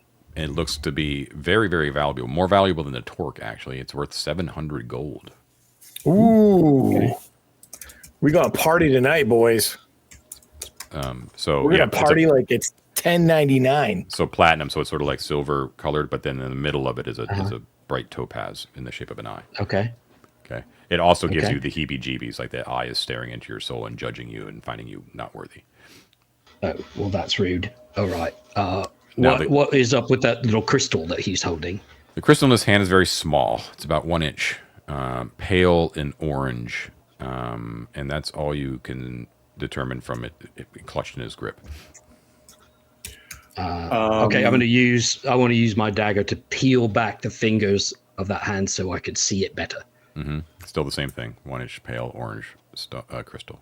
Quite beautiful. Okay. Does it have a evident value? It does. Yeah, it looks to be about 50 gold pieces worth. You still haven't touched it though.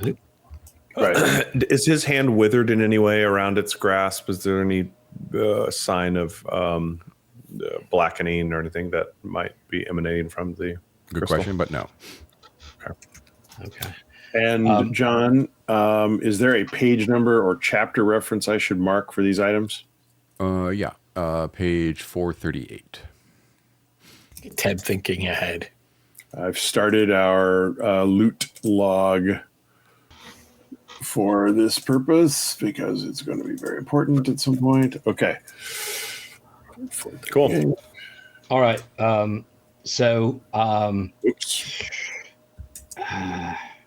Okay. I need that.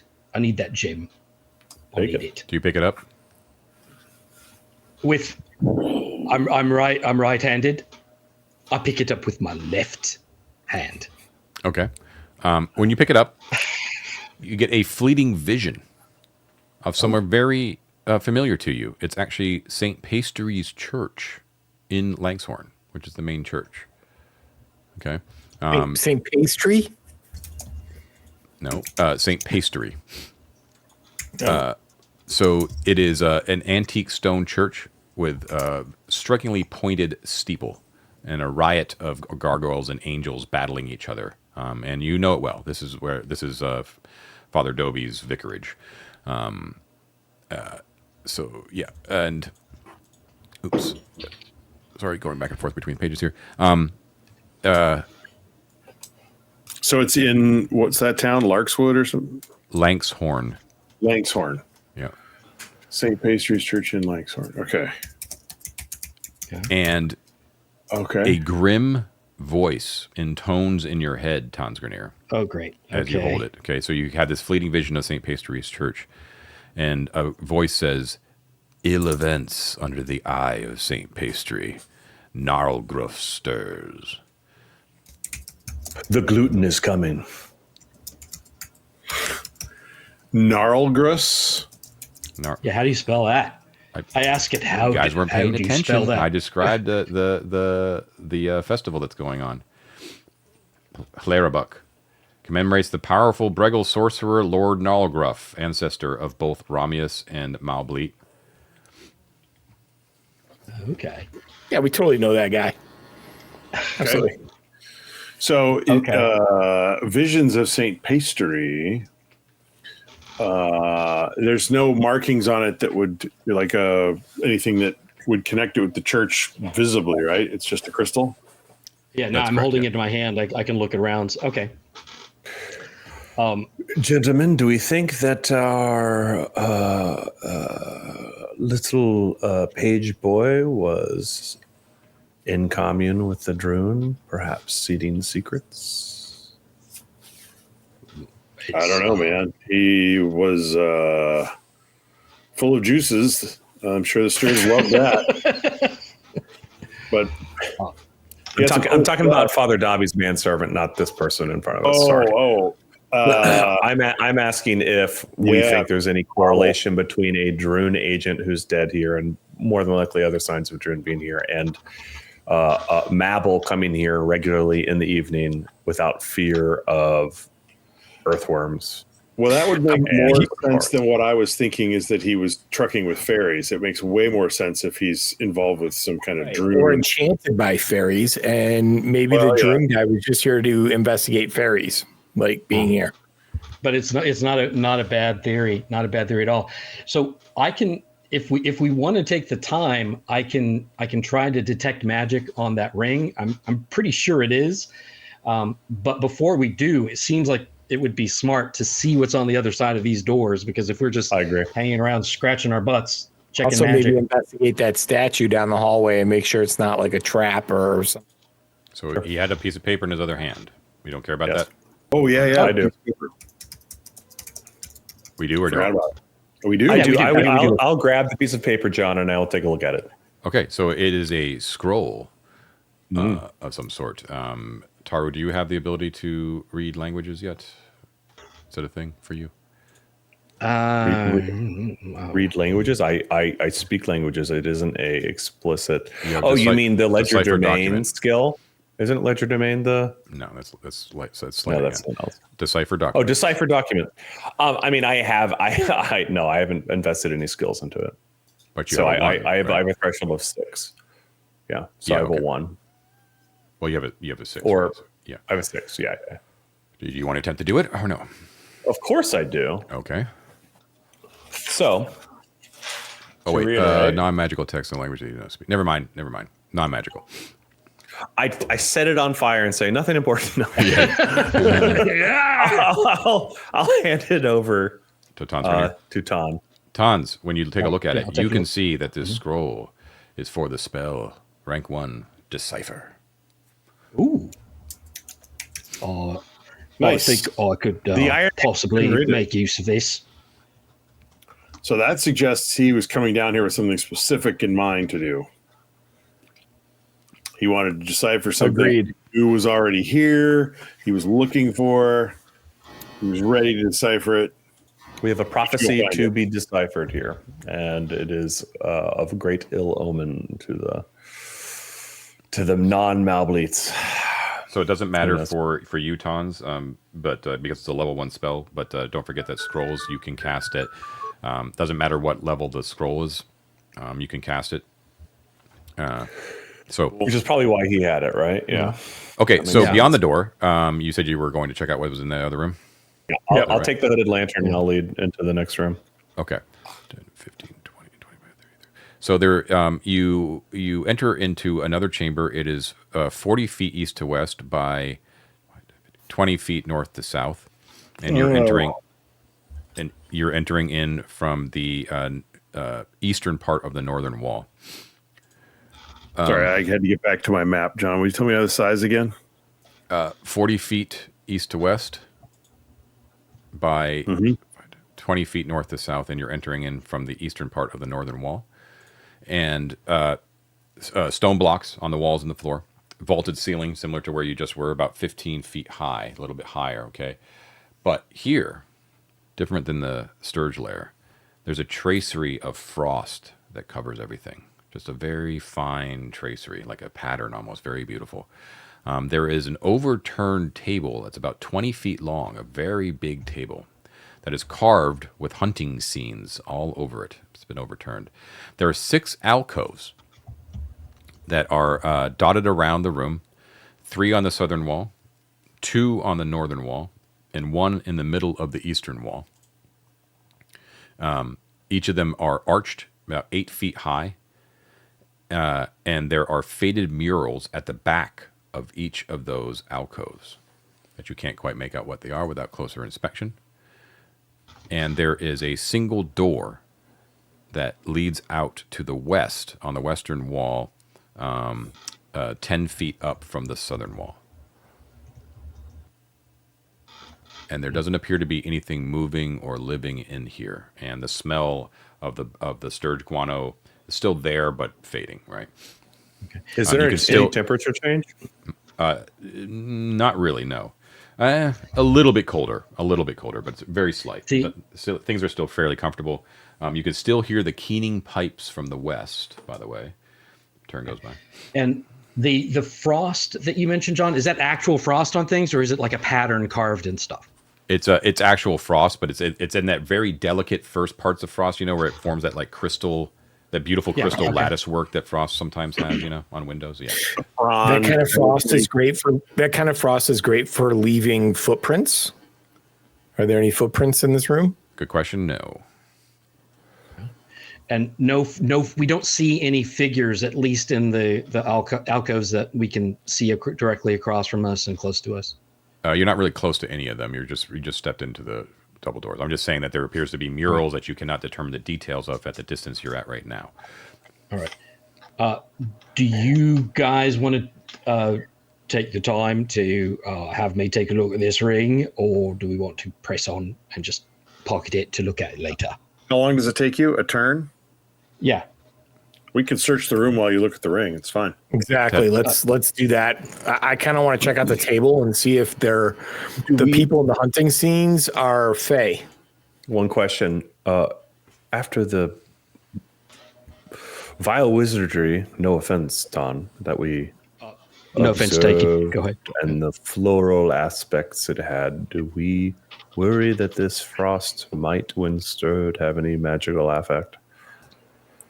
My guess is that it's just remnants of the Cold Prince court was once here or something. I'm sure it is, but it's old magic. Okay. Ted, I wasn't watching you. That we're getting close. Yeah. I wasn't watching you, Matt, but just be aware that that you entered in from the eastern part of the northern wall, not the western part. So you need to shift everything. We appear to have entered the player's ball, where it is colder than a polar bear's townnails. Okay. All right. You're still standing at the doors. Question about that then. Is there a short corridor or something between the sturge room and this room to make room for the alcove? There is, but it would be too hard to explain. But yeah, there is. Like the double doors are basically like in a very small corridor that adjoins the two rooms. But yeah. Okay. Yeah. Okay. Yeah. You're right, though. I should have described it because I forgot the alcoves were sort of butted into them. Yeah. At the head of the table, John, there's a large table. Did you describe chairs as well? No chairs, just an overturned 20-foot long table carved with hunting scenes. Okay. It's overturned. It's carved on the bottom with these scenes, or on the sides of it, like on the sides and the top. Yeah. Do you guys want to flip the table back over? It's probably gonna be really loud. Could do that. I mean, there's a few of us. We could hoist it. I'm curious if there's anything underneath, like a passage it might be hiding or anything like that. It's just on its side, right? So you can actually see what is it's underneath. On its side, or I'm it's sorry, been I'm overturned. not understanding. Yeah. So you don't. I heard overturned is flipped, not on. As like a barricade. Yeah. Does it look like it was set up in a defensive fashion, John, or does it just look like somebody had a snit at the party and just flipped the table? It looks like the second more, you know what I mean? Like it doesn't look like it's barricading anything because it's right in the mimiddle of the room. So it's, it's not blocking any doors or anything. We have to be careful, guys. There's definitely Bills fans down here. Yeah. I want to look at the alcoves, John, and the murals. So you step into the room? I will. Okay. That's what I like to hear, Freydal. All right. So, yeah, you go into the room and take a look at some of these murals. So, let's see. So, the first one that you take a look at, we'll say, is like the one that draws your attention because it's sort of on its own, right, along the eastern wall there, right? Yeah. So you go there, and there's a faded mural behind it, and it has a name that has been inscribed below it. It appears to be sort of just ever so slightly glowing in a blue tint. Ooh. The name, like it's written in some sort of like magical script, but you can actually read it. And the word, so it appears to be in some sort of arcane language or something, right? But when you take a look at it, Freydal, and concentrate and squint your eyes, the words themselves actually form into the Woldish alphabet so that you can read it. And it says, Prince 7 past noon. Okay. And the mural depicts a tall nobleman with a bitter expression, face blackened with frostbite. Very disturbing and scary. He's dressed in robes of rich fur, and he wears a crown of thorns and diamonds. I don't want to meet him.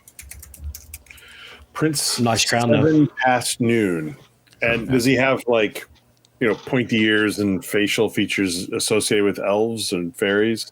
It's faded, so it's difficult to tell, but the name, the dress, everything, it sure seems like it, yeah. So 7 past noon is a proper noun. It's not just a time stamp. That appears to be his name. That it fits with the elf names that you've heard. And I understand. Is it just a portrait? Or is there a background in the scene? For example, do I see the keep up above behind him there? No, it just appears to be him, yeah. Again, faded, so maybe there was a background at one time, but no longer there. Yeah. All right.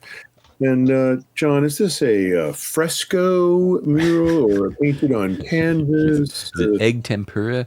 Yeah, exactly. So you want to the rest of you guys want to investigate these alcoves? Yes, we would. While they're looking at alcoves, I'm going to go ahead and take this turn to touch that ring and do detect magic on that ring. Okay, cool. The ring is not magical. Okay. But it is very valuable. Make a note. Okay. Yeah, that's definitely more like value you've seen ever in your life from that single item, right? Like, okay, insanely valuable. Snap the finger off, slide the ring. Okay, that's an unencumbering item, by the way, just so you know. Okay. So is the crystal. The scroll, however, is a single slot. So okay, cool. Yeah. I kept that. Yeah. I know it doesn't quite make sense, but it is the way it is. Okay, so good. The rest of the alcoves. So let's work counterclockwise. So we'll start in the north there, right by the door. Okay. So that one says Sir Dawn Never Blooms. And it depicts a tall knight, frost-clad armor with a beard of icicles. Next to him, on the northern wall, is Lady Silver So Mirrored, a slender noblewoman playing a harp shaped like a teardrop-headed angel. And moving around to the south, on the southwestern alcove, we have Lord Slumberbone, a portly nobleman with wide eyes and a merry expression. And then in the middle, I like that. We have Whisper of Candlelight, a statuesque woman holding a longsword and shield. Very stern. And then lastly, we have Famine Whistles Wither, a slender man with hair like thistledown, playing a silver flute. A trio of blood-red hounds snap at his heels. The hounds are much brighter than the rest of the mural, and it's quite obvious that they were obviously painted at a later date. Okay. It's also the only one that has something different than just an elf in it. Sean, quick question. The music that we've been hearing coming down that western hallway, does it sound like it's played more on a flute, say, or on a harp? Or I mentioned it was like panpipes.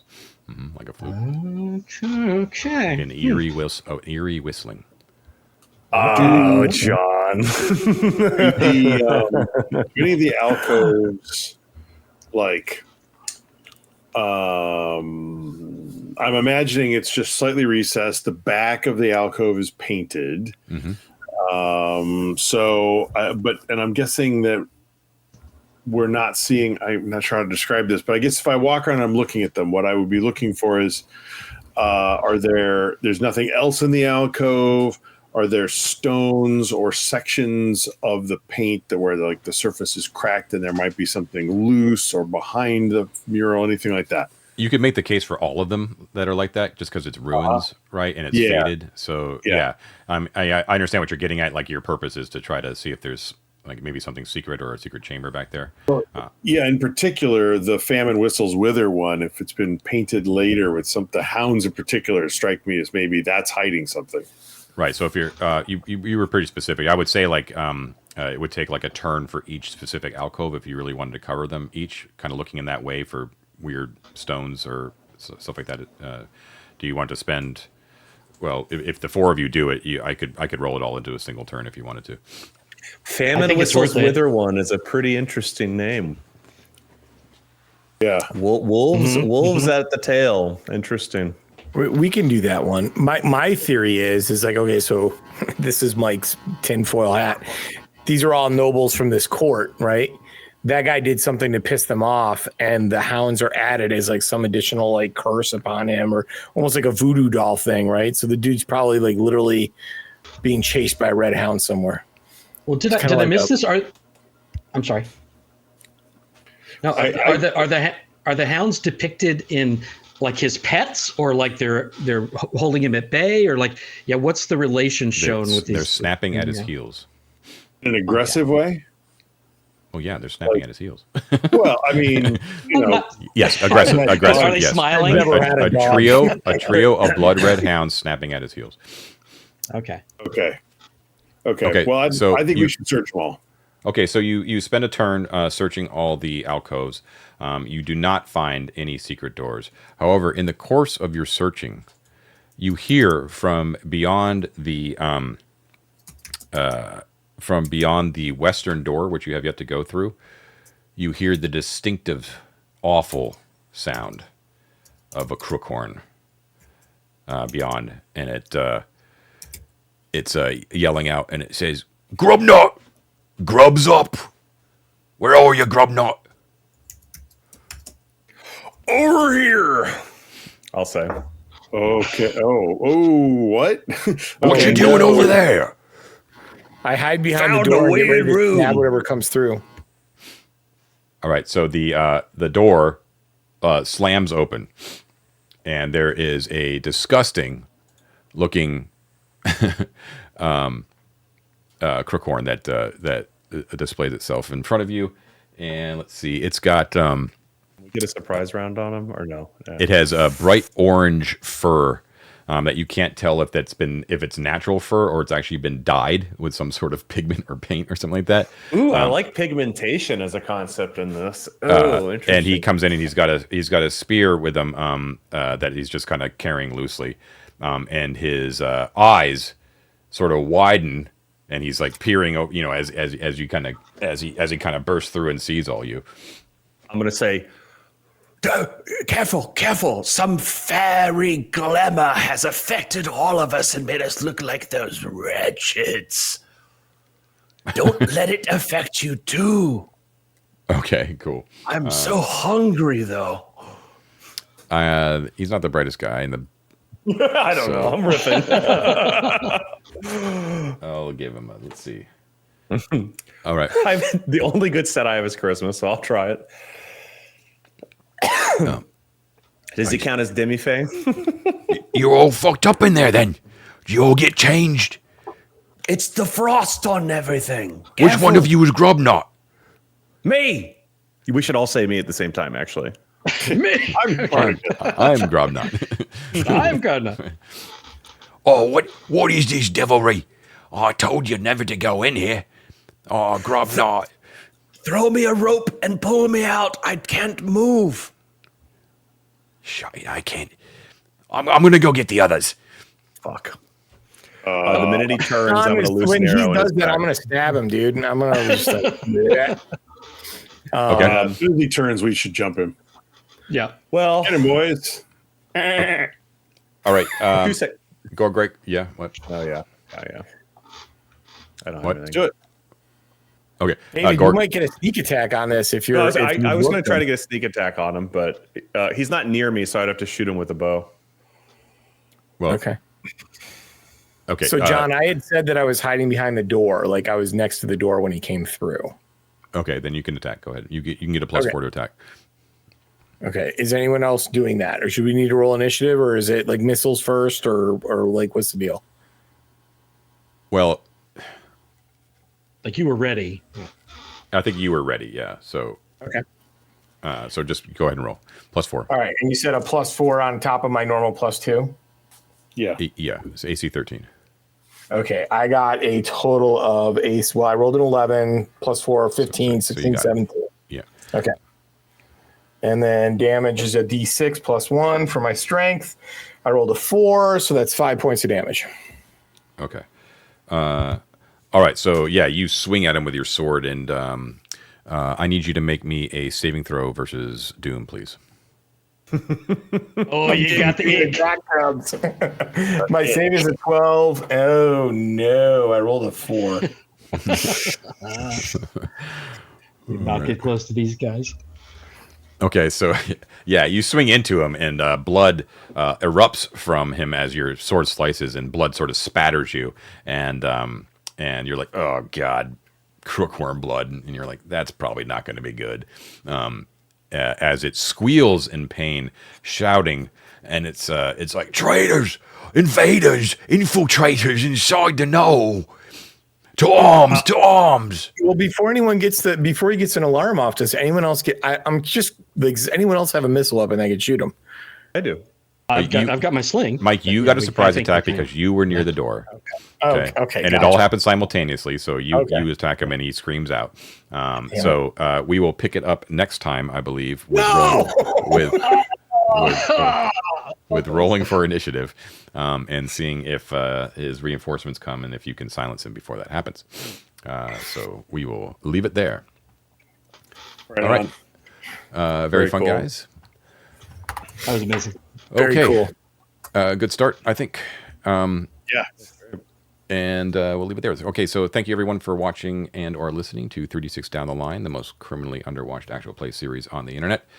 Please do your solemn duty, which is to like and subscribe. Hit the bell icon and get notifications every time we publish new material. If you have a few extra bucks, you want to hook us up with a Patreon subscription, please don't forget that this is the last freely available episode of this campaign. So starting with episode 2 and onwards, it does require a Patreon paid subscription to get access to the rest of the campaign.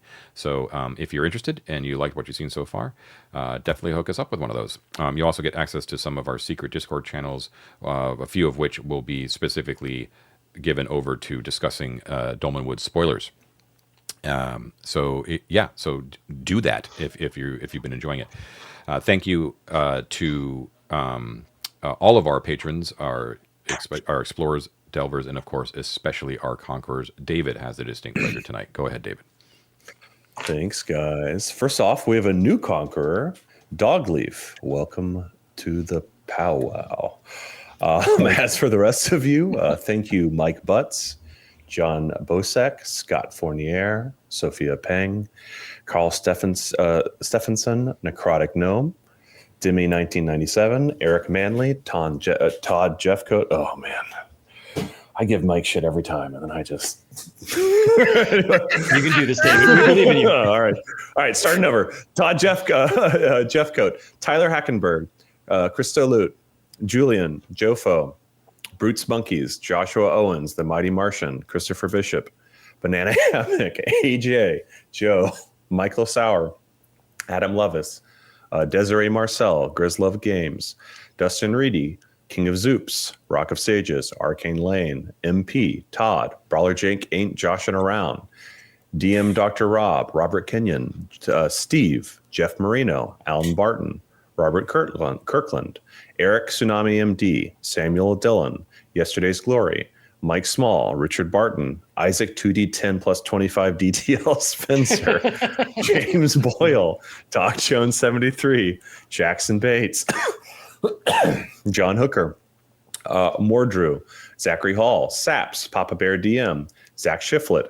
Mercury 605, Ruben K, Darger, Procyon, Dakota Nielsen, Cam, Stephen Casenberry, John and Law Logan, the Kabrowskis, Magic Meat Machine, Tom Leary, Phil, Nakanu, Nick, Eric Lawson, Mando NZ, Faisal, Ted Gast, James Doig, Nefarious Gamer, Grunt, Andrew Schroker, Adam and Nora, MM, Michael Schilling, Stefano Di Maiolo, Ash Gabriel, Chongus,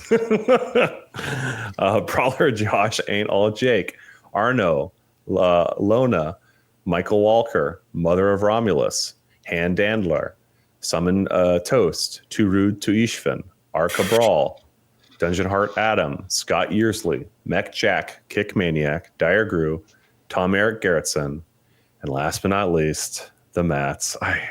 We got to stop giving them this. We got to get some Davids on this. Matthew Mattis. Thank you, Matthew Mattis. Thank you, Matt Walsh, Matt Mason, Matt Koenig, and Matt Young. We so appreciate you. That means the world to us. Yep. Thank you, as always, to all of our supporters. We do indeed appreciate it. Everyone have a great week, and we hope to see you for episode 2. We will see you next time. Take care. Bye. Thanks, John. Thank you, John.